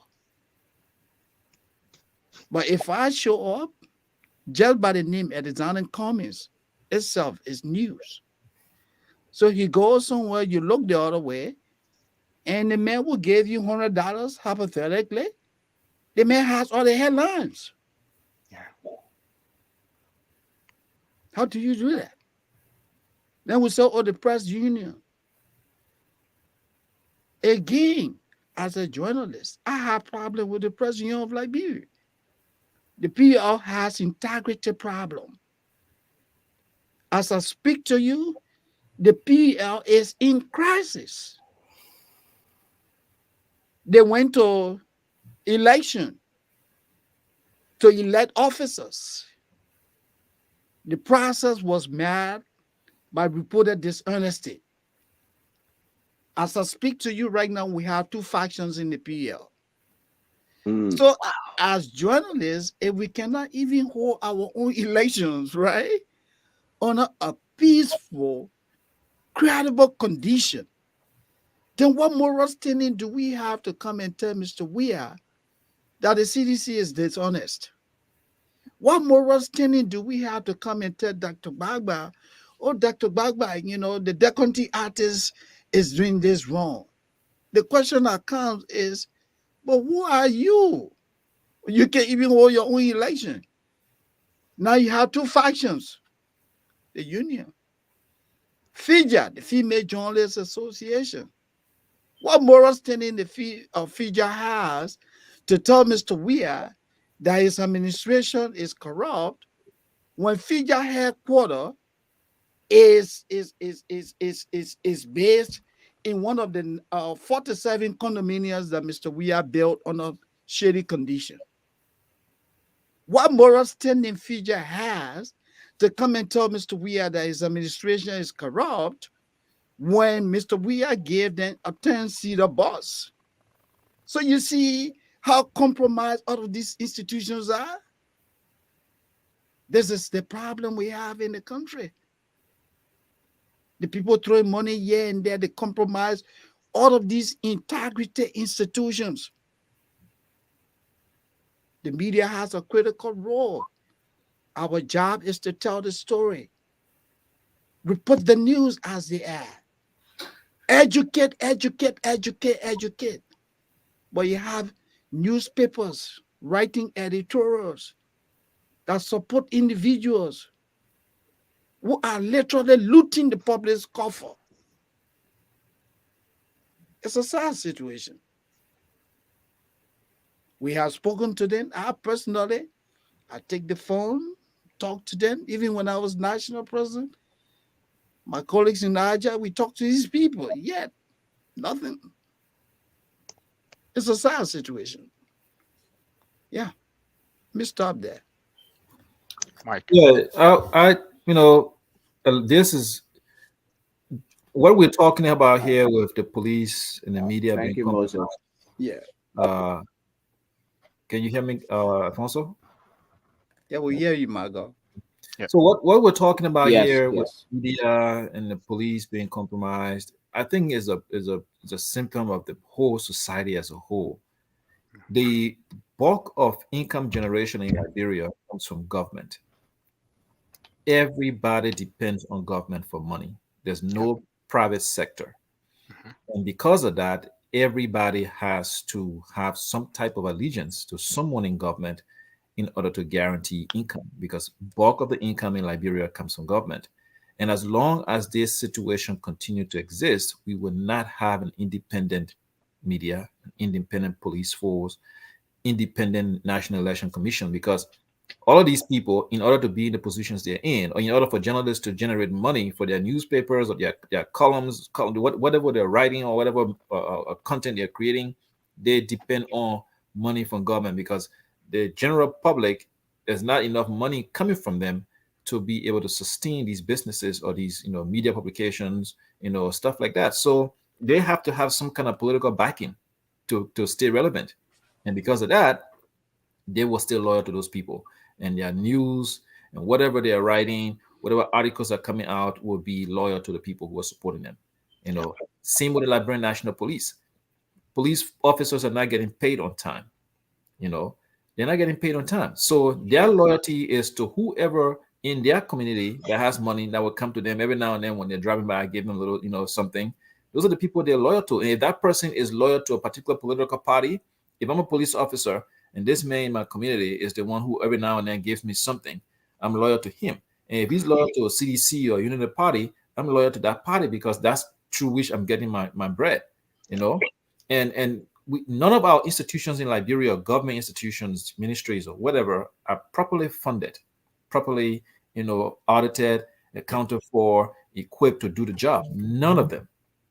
And so the people working there are coming to work just for the sake of having something to do, hustling, making whatever money they can. And until we have proper institutions in Liberia that get their funding from the beginning of the year, and they're implementing the projects they're implementing, and people are getting paid on time, we're never going to get to a point where we will have independent media, independent police force. Government is sitting now and expecting a representative candidate to spend up to $400,000 on elections. That is a lot of money. So if that man has up to $400,000 to spend on his election, why are you giving him a $50,000 car when he becomes a representative? Exactly. Why are you giving him a $50,000 car? He should bring his own car to work. He should have the money. Why would you aspire to be a representative, spend that kind of money? I know most of them are probably not spending that kind of money, but they are spending. You have to spend a couple of $1,000s to get your stuff out. You're spending money. Why are you getting all these benefits from government? You should come in and do your work, get your paycheck. Your paycheck should allow you to live the life that you want to live. If you're a representative, whatever they pay you is what you should use to buy your car, is what you should use to pay your electricity bill, build your house. That's what it should be. There should be no additional incentives besides healthcare. There should be no incentive to say, here is money for this $50,000 car every other year. I go to Liberia, I see representative driving $80,000, $90,000 cars that are sold for that price here. And then you have your constituents, you don't even have a fitting well or bathroom. You don't even have police officers that got uniforms. We're talking about 5,800 polling stations. I don't even know if we have 5,000 police officers in Liberia. Exactly. Less than that. So that means that we have less than one police officer per polling station. So how are you going to man a police station that's going to serve up to 400 people? How are you going to put one police officer there? That means that most of the polling stations will not have police officers. No, will not. So if some fighting breaks out there because two parties are not getting along, somebody comes in there, they're excited and energized to vote for their party, and somebody says something they don't like, argument start, and they start fighting. Who's going to stop it? What is there to stop it? And honestly, if I'm a police officer in that situation, why am I going to risk my life? Yeah, exactly. Especially when these people start fighting they start taking plank sticks and why am I going to go risk my life? Government isn't paying me for that. They're not paying me on time. Those political parties, government officials, they get allowances to go on trips. They get money for cars. They get gas. They get their tickets paid to go on trips. Then they get daily allowances that are more. Their daily allowances more than a whole month's salary of police officers and teachers. Mm-hmm. So and doctors. So why would we? I mean, I've gone Liberia enough that I've come to the point where I don't blame the average Liberian for behaving the way they behave, because at the end of the day, nobody has their back. Nobody's providing anything for them. Nobody's supporting them. They have to come out. Even the police officers. The police officers have to go every day and pressurize the pimp and keke riders and the taxi drivers to get money to go pay, and then that money they're getting, they have to go and share with their superiors, because all of them down the chain are not getting paid for 3-4 months at a time. And even if they get paid, it's not even enough. Whereas when they sit up and look at their representatives, they're passing in air-conditioned cars, they have drivers assigned to them, and they're like, okay, what are you guys getting paid to do? What are you guys getting all this luxury that you're giving? What are you doing for us? It's nothing. So I personally don't blame. The only thing I would say to the average Liberian person is that you continue to make bad choices when it comes to voting for people. Yeah. But I don't blame them for the way they live their lives, because nobody is doing anything for them. They have to take what they get. And, so it's a bad situation, unfortunately. Yeah. Well, I'd like to come in with respect to that. The type of conversation that we're having and the types of examples and evidence that we are providing means that, again, This is where this position statement that I'm talking about, they're taking the action. These are the points to put in a position statement. So, like the way we started from the onset, where Sandy said, "Oh, let's do it topic by topic." So now we come to the second topic, and one salient, point that I got from the last speaker was that you got 100 and what's that 5,000 what's that polling Yep. station whatever it's Yeah. in Yeah. Five thousand Yeah. eight hundred and ninety. Yeah. okay Pol- 5,890 polling stations, but you don't have 5,890 police officers. officers. So that's a big point. Of course. Who think that the people need to hear. So that's why I'm saying that all these facts that you're bringing out, you have good facts, but the good facts that you have will not mean anything if they're not translated into a solid message to the Liberian people who will get done discussing this thing. This thing that we're discussing, somebody should be taking down notes as we discuss them. All those points that were listed, we list them, and when you write the document, you write your position statement, you include it inside. So let's hear what they will say.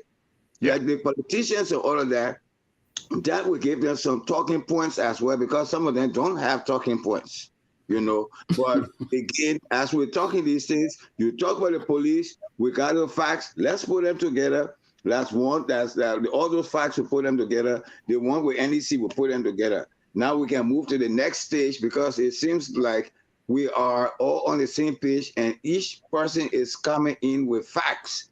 And those Yeah. facts are the ones that we need to translate into a message to send to the people. And we have journalists there, everybody that's sending you there, you a writer, you put those points together and let's put them out there. Talking about the newspapers, and they put them in the newspapers. Let's put them on different podcasts. Let's put them on social media. Let people read those facts so that we begin to think. This is the time for us to make our people to think. And who are in every society there are thinkers. There are people who think. Most people don't think, but those of us who think and those of us who are coming up with those facts, that's something that I like. 500 some more thousand police station, then you don't have that amount of people. How would it be mad? And if something happens, then what happens? Those are legitimate concerns. Yeah. So again, so point two, the points that we have for point one with NEC and the ones that we have now, let's jot them down. At the end of our discussion, the follow-up will be, let somebody from the panel here, summarize everything that we said, and we'll put it into a good position statement and put it out there. Yeah. Also, I think this is being recorded, so if we can always go back to the video and Yeah. get Listen. the points taken. I just wanted to make something. Maybe this is like on a tangent here, but I just wanted to say this, right? Based on what you guys were saying, I think it was either Mr. Sandy or somebody mentioned that at the county level, there's Yeah. usually sometimes you go to the police station, there's Two, only two two police people. persons. two, Yeah. two, I mean, that is baffling, given that some counties have over 350,000 people or even over 120,000 people in there, right? Do you guys think this now is more evidence that the government need to decentralize to bring, you know, government to the county level? Because you cannot say a county is paying, let's say, over 300,000 or 400,000 every year in taxes, but you only allocate two police officers to that county. That is that is a big difference compared to the ratio of one police officer to the number of people in that county, right? Now, given the level of corruption we have in our county, somebody could also make the case to say, hey, the corruption that is in this country, if you bring the government to the county level, the same corruption will be there. But the county itself can make the case to say, hey, if we are allocating this quantum of money to the government for taxes purposes, we need some level of good security in this county. We need a level of, good quality hospital here because we are paying our taxes. right? I just thought that was baffling that, a county, even a county, whole county, you only have two police officers. Yeah. Imagine somebody coming into that county and start doing something there. As you guys mentioned, some of them don't even carry guns. Like No, I'll you say they just this, don't. don't. Gabriel. I think for the counties, the counties don't give taxes to government. No. Counties, the government is not generating taxes at that level like we have here. The counties are, the business sales taxes and income tax. Right, No, right. it's not. It doesn't work that way in Liberia. Everything is so centralized. The taxes are coming from the bigger corporations and the businesses in Monrovia mostly, unless It you is. have those concession companies that are working in the counties. Those are the ones Right. that will pay taxes. But the county does not get taxes from the residents. The residents don't have jobs. The residents are farmers, especially when you get out of Monrovia, most Right. people are farmers and marketers. They farm or they hunt, and whatever they have, they bring it to the market to sell. And there's no taxes. That whole revenue process is not tracked at all. Mm, So everything is so centralized in Monrovia. yeah. And then you have representatives and senators who have more power and control over the county development fund that is allocated than Right. the superintendents. Superintendents have no authority when it comes to that. If a representative can write a letter to the superintendent and say, "Yeah, you're authorized to take money and go and spend on this," before And he does that. yeah, the kind of caucus, Yeah. more like they control everything. So And it's and so and, and backwards. go ahead, Michael. it's, Go ahead. it's so backwards that if the government can start seeing things from this perspective, that we could generate more revenue if we empower the counties and actually have the counties come up with what they need to run their Right. okay, if I'm a superintendent of a county, I go to my district leaders. My district leaders, we all take inventory of what's in the county. We want to Right. know how many hospitals are in our districts, how many government schools, and the road conditions, what our people in those districts are using to generate revenue and income for themselves and food. Yep. And based on that information, we develop plans locally Hmm. for how we're going to develop our counties. We know that this district doesn't have, a hospital. So Yeah. the goal is to build a hospital here within the next 2 years. Yep. So you put that in your budget and you send to government, to centralized government, or you send from your district budget to your county budget, is included in the county budget, then it goes to government. Hmm. And then government say, okay, this is our annual budget, right? But Mhm. done that way, it is so backwards and like so that's why I keep on making the statement that we have bad leadership in Liberia, because a proper leadership will recognize this and start working on things from that perspective and decentralize, empower the districts again, get those districts running, get the senators and representatives, working with coming and bringing their people concerns. Those senators and representatives in the legislature are not bringing the concerns of their people in their district. They're No. bringing the concerns of the corporations that they're serving. They're Yeah. not talking about what their people need. They don't know. If you ask one of those representatives how many clean drinking wells they have in, say, for They example, have in some no county, clue. in some district in Nima Yeah. County or Lofa or Bon County, they can't tell you. How many schools you have, they can't tell you. How many teachers you have in your district, they can't tell you. Have no How idea. many school-age children they have, they can't tell you. They will not be able to tell you any of that information. But all they can tell you is that I live in this place and I'm supporting this corporation, and they'll go and they will sign those laws and they will get their kickbacks and they will get their $50,000 cars and their budget to travel, and say, who I am. And that's what we have in Liberia. Now, based on what you say now I agree with Ms. Dr. Bagwa that we should start relying on the government at this point. The citizens just need to do something drastic. But that's from a joking standpoint. But I mean, at that level, where you realize, as you said, the government isn't really doing anything. The representatives are not doing anything. At this point, I think it's incumbent upon the people who, according to our democracy, the powers is in the people, right? To do Mhm. something to demand what they need from their representative and their respective government. But I will leave that on there. And thank you for that clarification, by the way. Thank you. Yeah. And look, just to piggyback on what Michael you were saying, and I would like to go off tangent a little bit and give you a graphic example of how central authority pays little or no attention to what is happening in rural Liberia. Take for example, or when the Salif administration was in power, on an annual basis, the Salif administration allocated $250,000 to hospitals, government-owned hospitals in rural Liberia. And that money was dispensed on an annual basis. When Mr. Weir and the CDC came to the leadership, they reduced the money from 250,000 to $100,000 a year. Oh, Since they came to the presidency, not a dime has been given to any county. And that money is not even enough for one county. No, Not even one person. not even one person. Like the four of us here say, look, John, man, we want you to come to Liberia to work for us.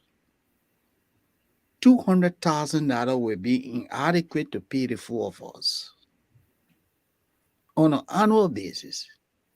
Livable wages. We're not talking about because I want to be comfortable. You want to be comfortable. Dr. Bagba wants to be comfortable. Michael wants to be comfortable. Michael has a family abroad. He's not going to be there and worrying about how he's going to pay his mortgage in the United States. Dr. Bagba wants to pay a salary that is commensurate with his education and training. I want to be paid a salary that is commensurate with my education and training. The same with Gabriel. So allocating $250,000, even $200,000 to a facility, that just doesn't even cover operational costs. Let's just speak of salary. However, Salif administration did that consistently. Now you have a leadership came and decided that we'll reduce this to $100,000. Can you run a hospital on $100,000 a year? And then the worst of all, the government refuses to make no payment. No payment. Government-run offices in rural Liberia, according to the former ambassador, government offices where you go to get, say a birth certificate, you get a wedding, a certificate, and all of that. You go to those offices, no printing paper. No printing paper. So it tells you how central authority strangulate the life of our people. So Gabriel, when you are saying that it's good to centralize, yes, it's really good because the people in rural Liberia, the people don't care for them. Yeah. They don't. Unfortunately, we're having this discussion with just a little over a month to election. Mm-hmm. We can't solve this problem now. We are raising these concerns. Now, look, these are things that are happening in the country, and these are things that will influence the outcome of the election. Mm-hmm. Because if the people feel that their needs are not being met, then maybe they may decide, say, okay, you know what? Let's give someone else a try. Or, you know what? We think this administration is doing well. Let us, retain this administration. So the discussions we are having, they are very, very, the discussion is very, very critical. We're educating people about what need are having, what the challenges are, what the issues are. That's how I see it. yeah, but Sandy, let me just bring you to a point. Yeah. You don't discuss the kind of things that we're discussing now, and the facts that we're presenting to the public, without them being documented. Okay. If you don't document anything, then it's not done, it's not said. Okay, so all the talking we're doing here, whether you say it's recording, all of that, that's fine. That's one way of documentation.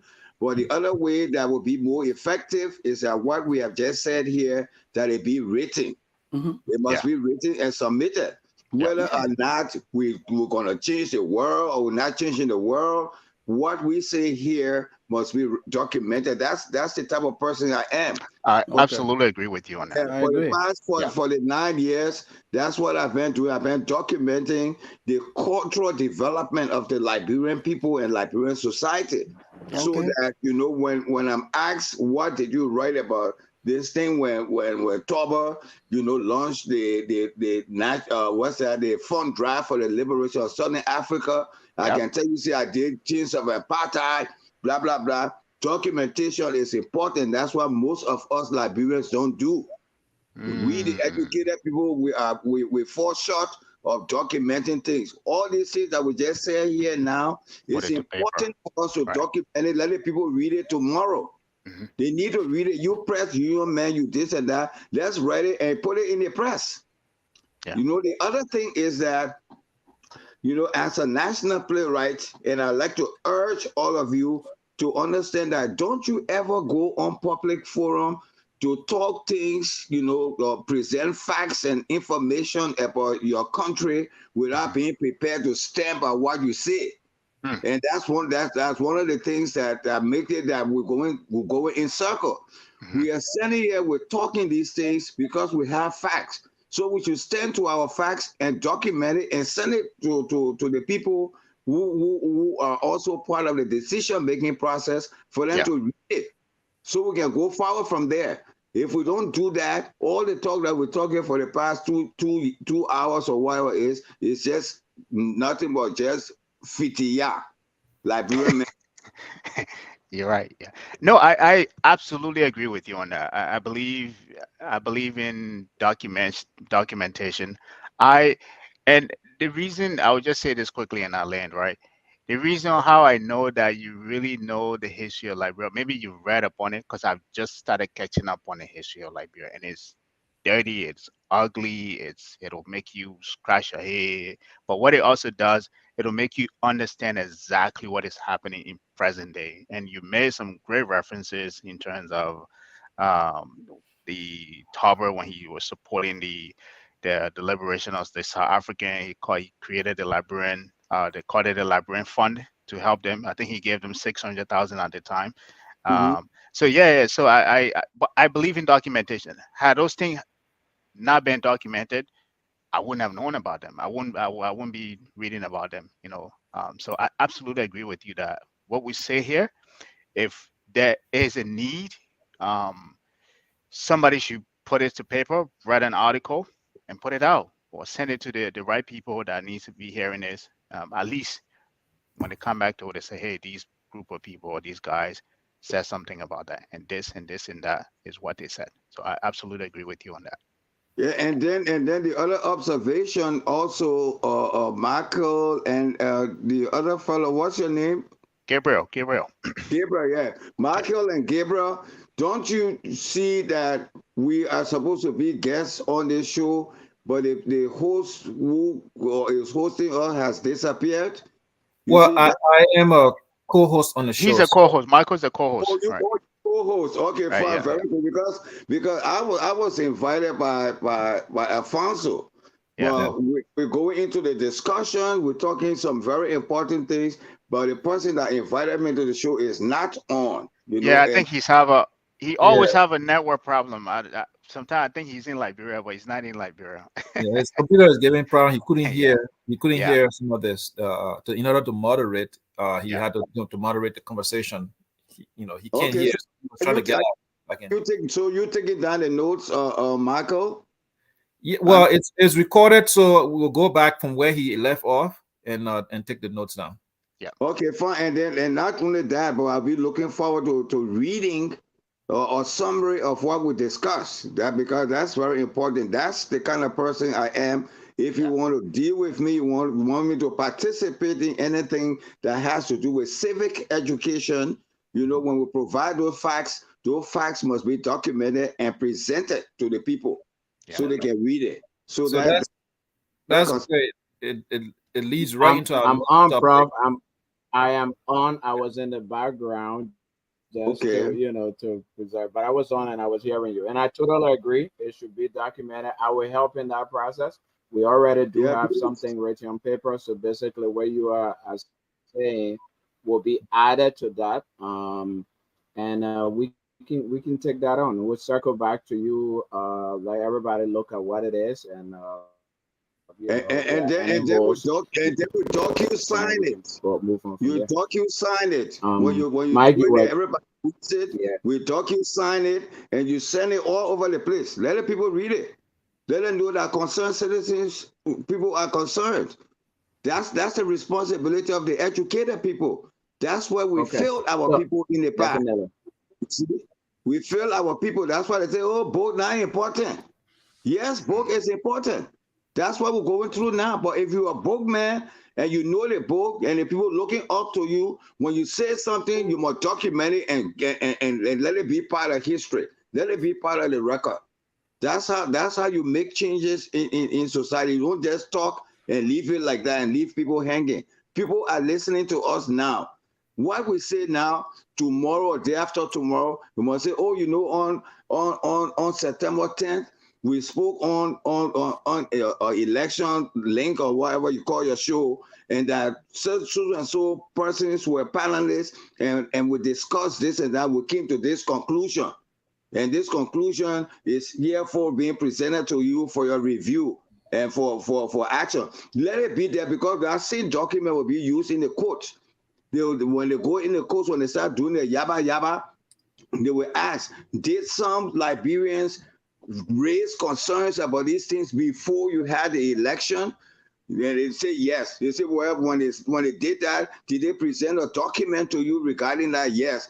Did you act on the document? Yes or no? Will determine the fate of that administration that didn't take action when they're supposed to take action based on what the people recommended to them. So that's what this is important. That's why I'm stressing it, so that you know that what we're talking about, I'm not here to waste my time. I'm here to share my knowledge and experience with the people of Liberia and international community as a specialist in my field. And what I say must be documented, so that because I know tomorrow they will ask questions. And we want to make sure that the document is there to prove that we did forewarn the people of Liberia before they started their bloodshed or whatever it is that is creeping, coming back, because they think that's how they've been ruling us for the past 30 some more years. They are people who support violence. They are people who gain prominence and attention, international attention, and relevance in Liberia, because they're supposed to be violent people. They're supposed to be the godfathers and the godmothers. Nobody is godfather or godmother or anybody in Liberia but the Constitution of Liberia. The Constitution is the godfather and the godmother. It dictates what we do and how we behave and how we protect our heritage in the country. No human being. And that lawlessness, I think, got to stop. But it can only start if we begin now to document those things, those concerns, so that we can have something for the international community to have terms of reference with respect to what's going on in the country. What's up, Dr. Wagwa? Okay. So what's the next step? What's the next thing that you want us to discuss? Mike. Yeah, we were going to talk about voter education and the So the NEC. next, so we actually had 7 elements around the election, but time is fast spent. We should have ended at 4:30. So I would say maybe we can all summarize. But the other elements, if you're hearing me, the other elements that we were going to discuss are election monitoring, voter and civic education, the role of the media and civil society in voter education, and peace messaging, basically. So putting out peace messages, and Dr. Barbara, I think that's also in your area of expertise. Instead of you've been doing some work with Dati Theater, but we have planned to end at 4:30. It's 4:39. I want to say, if I can get commitment from you all that we can discuss the remaining topics at the next shop, and then we can really begin to give closing comments and summarizing our thoughts, which are the ability of the Election Commission to administer the elections, the security sector, and and about two police officers in in Yeah. Grand Crew and five in River G, etc. After we have completed that. Yeah, Mr. Yinan, I will so I agree to appear, on the show on condition that the next time when we come back, we will be summarizing what we've already agreed on, Mhm. and then go on to the civic education thing, or provide our facts and thing, and add all up so that at the end of the series, I don't know how what all the things that you have listed as topics of discussion. Once we cover them up, then we can put all our summaries together to make a conclusive statement. Yeah. I'm more than willing and available to appear on the next show for us to continue from where we stop, because I do have a lot of information for the people of Liberia based on the Decanty Artist Theatre Kukatana Peace Project that we launched in Liberia since November 2019 up to 2023. That's 4 years. So we have 4 years of data information regarding the role of the international NGOs, UNDP, UNFAO, USAID, some of the embassies, including the German embassy, the American embassy, USAID, Ministry of Information, all of the reactions and things that we got from them, the interaction and all of that. I have that piece of information. It will puzzle you to know that people who are in power, who are supposed to promote peace and reconciliation, are the key instigators of the violence and lawlessness in Liberia. But I look forward to sharing that information with you, with some facts and information, regarding what we have observed and documented for the past 4 years since we launched the Dati Kukatona Peace Project in Liberia. All right. Thank you. Mm-hmm. So Wonderful. then I Thank you, beg to Prof. We take look leave of forward to you. getting that. I beg to take leave of you, and hopefully we'll be in touch. Alfonso, Gabriel, Lord, who's the other person again? Michael. Michael, thank you, all of you, for your great input. I really learned a lot. Gabriel, you sound you're very, very eloquent. I look forward to speaking with you and sharing some of my thoughts regarding the peace process in Liberia and the plan that we're making to raise funds in December to construct the first school of the and Visual Arts and Center for Peace and Cultural Studies in Liberia. And that's also stemming from some of the concerns that you have raised so far. That if we have, or if we institutionalize our culture, then we as a people will begin to have a sense of direction and to be nationally conscious, because we have something that we can preserve. We need to preserve our history and culture. Unfortunately, Kenyatta is gone. It was demolished. But we as citizens cannot sit down for our culture to be dead. We are here to make sure that our culture is alive, that our ancestors, we know that the heritage that they passed on to us, we will preserve it and pass it on to our children.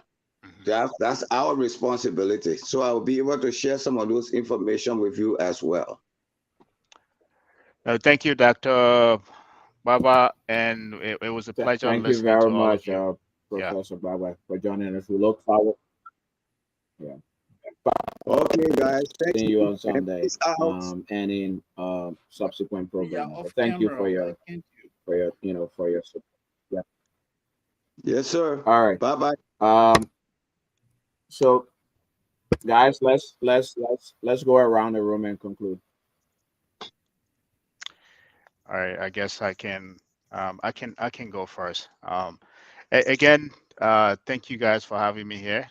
It was a last minute invitation by Cyrus, so I just jumped on. But I'm glad that I came because I've as always I learned a lot from you, all of you. Um, I mean, just in summary, there's only maybe two bulleted item I want to talk about. It's I don't want to push the narrative that you know a country that's been in existence for over 100 years before the other countries started springing up 50, 60 years ago cannot get to a level of democracy, set an example of democracy that the rest of the country can now follow. um, I do agree with Michael. It's just purely a leadership problem. I think if you look around Liberia locally, or even in the diaspora, one thing I do believe in, I know, is that we have very smart people in that country, from that country. And to say that we cannot govern ourselves or have a democracy, a democratic country, or have a country that is not just at the bottom of the frontier market, but also at the middle or at the top, I think it's a failure within itself. I think we're capable, but I agree with Michael. It's just a leadership thing. And for this upcoming election, maybe the message is too late right now. Maybe we will have a repeated, you know, cycle where we actually ended up picking somebody who isn't capable again, and we will have to live with that. But the hope that I want to put out there is that we have intelligent librarians. We have people like yourself on here. You guys are very smart. You see the picture. You know what needs to be done, and there comes a time where I agree with Dr. Baba, where you need to take that responsibility now, regardless of what is happening in your little corner, to put yourself in there. If you don't see the change that you want happening, you have to in some place, some point, immerse yourself in that change. But I do want to put the hope out there that Liberians are capable. We're very smart people. It's just that we just have had historically a corrupt government, society, presidents. As I said, when you read the history of Liberia, sometimes you want to cry, or sometimes it just make you upset. But it gives you a clearer picture of where we are. But knowing that history, that we have, will also allow you to be prepared to understand the current environment that we have. And also, if you do end up getting into any form of leadership, prepare you to change the narrative as it used to be.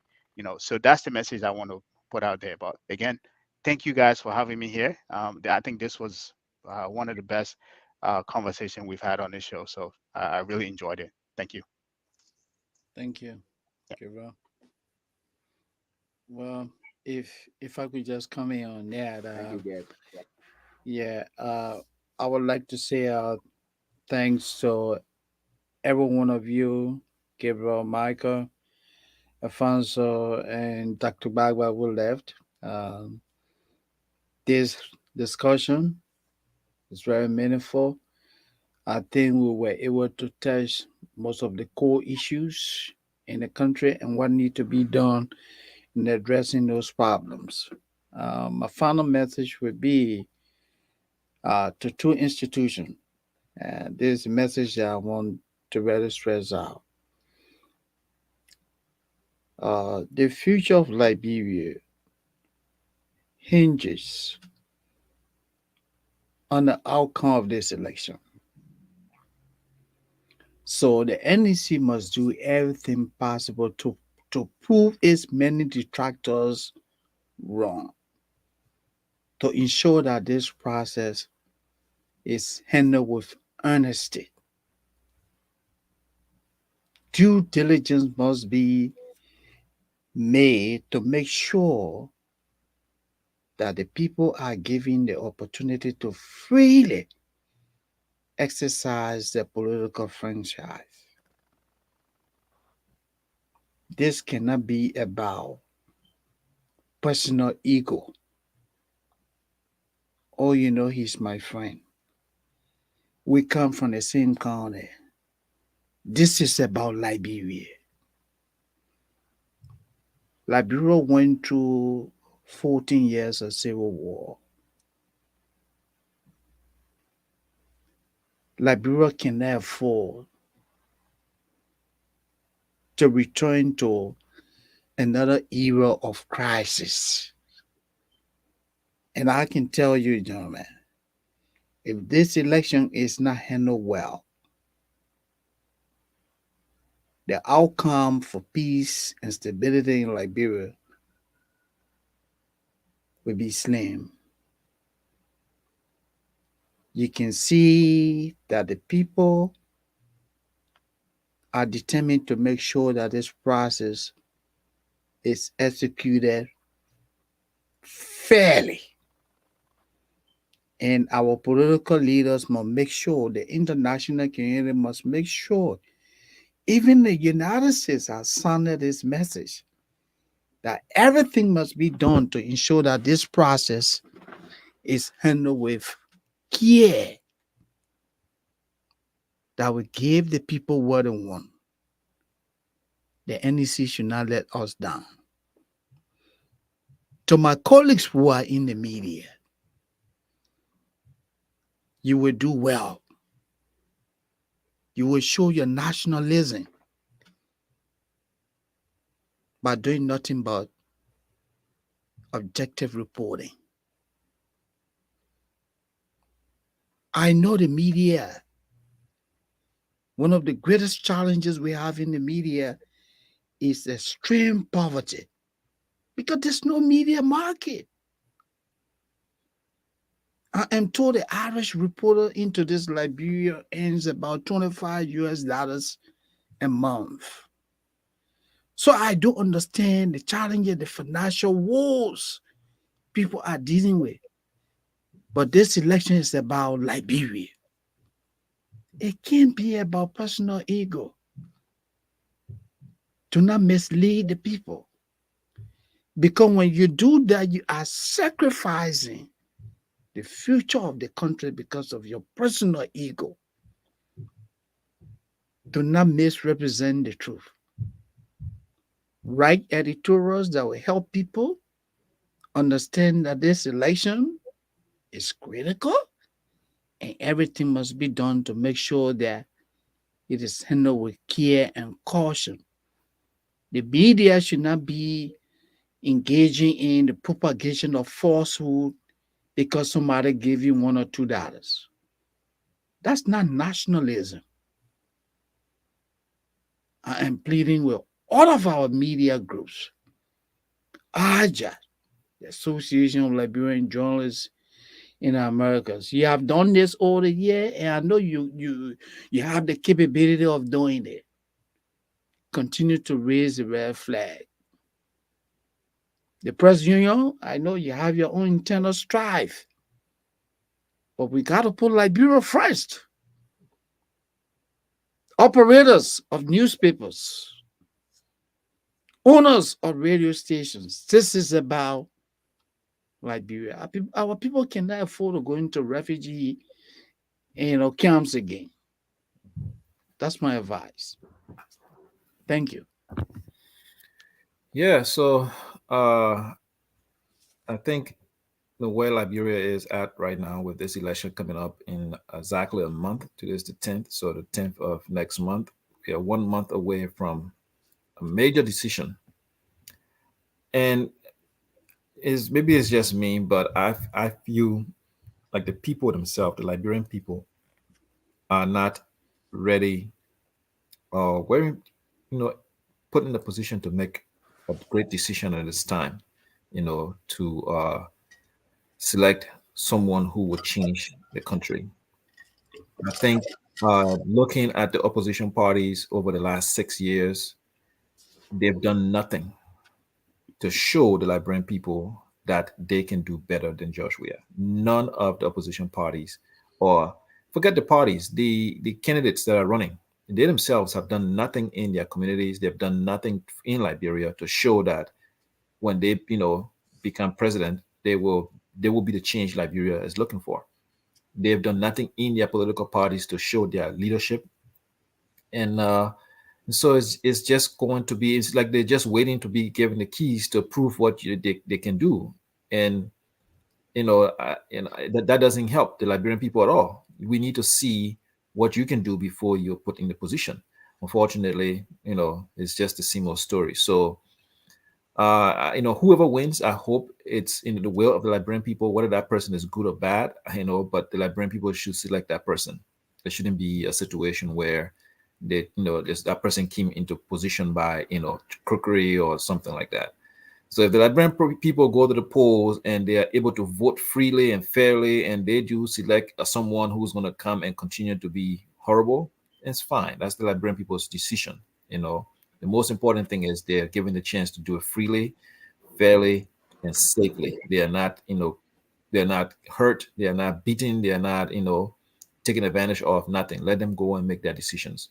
Uh, I think, uh, going back to the issue of having institutions in Liberia, you know, African countries that have come out of wars and started improving, the diaspora communities play a major role in the development, bringing expertise and helping transform situations, establishing the private sector and all that stuff.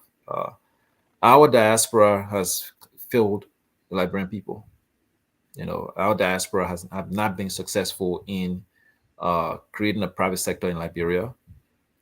We have not been successful in, even the nonprofit organizations that we have here are not successful in. I mean, yeah, you may have one or two stand-up projects here and there, but the goal is not to have a stand-up project. The goal is to transform the culture, transform the people.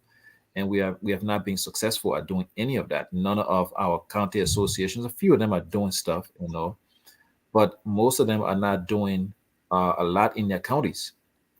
Or our high school associations here, we don't see the effect we're having on the schools that within our high school alumni associations. We go back to those schools and we don't see anything being done there. Most of them, I won't say all of them because some are doing stuff, right? But most of them, the county associations, the high school alumni associations, the community associations, there's a lot of associations we have here that we don't see the impact that they are having. But we are sending 400, $500 million a year to Liberia, not in a coordinated effort, but money is going. So we have the potential to do a lot. There are a lot of qualified Liberians here who have massive businesses or massive experiences working for corporations. They've excelled at higher levels. But those people will not risk anything to go to Liberia to deal with incompetence. They're not going to do that. They have families to take care of.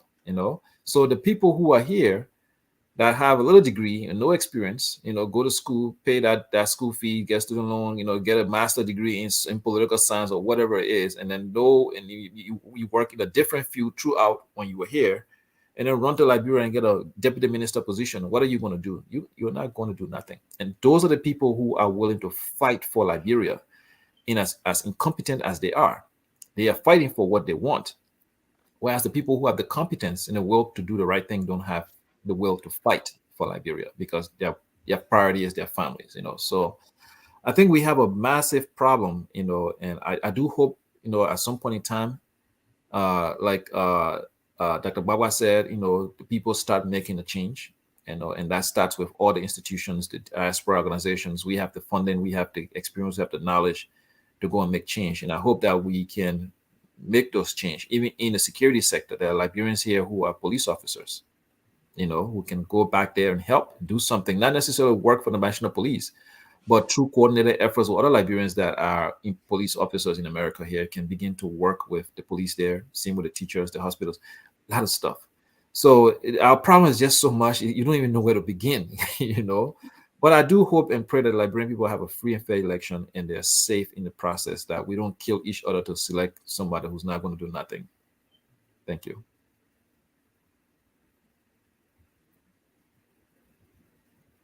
I think Alfonso, you're back. Thank you very much. Thank you, guys. So again, today our discussion was on election administration, whether NEC is ready. We talk about the security sector. The other sectors we will be talking about as time goes on is election monitoring, really making sure that people cast their votes and their votes count. We also want to talk about civic and voter education. We want to talk about the media can play in promoting democracy, in promoting free, fair elections, but also in promoting a safe election environment. And then peace messaging, how we can counter the incendiary messages that people are putting out there with peace messages, and then how we engage the youth in the process, because of course the youth are the ones who are always taken advantage of and used as instruments for politicians when these kinds of things happen. So I look forward to seeing you all back on Sunday. I'll reach out to you during the week to make sure that we can put it on your calendars. Thank you very much for coming. This is a very, very important conversation. It's about promoting democracy in our country. It's about protecting our peace.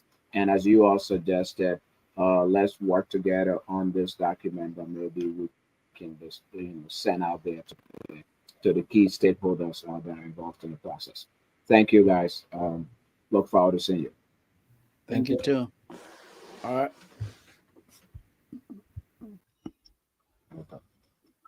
Okay. Bye bye. Bye.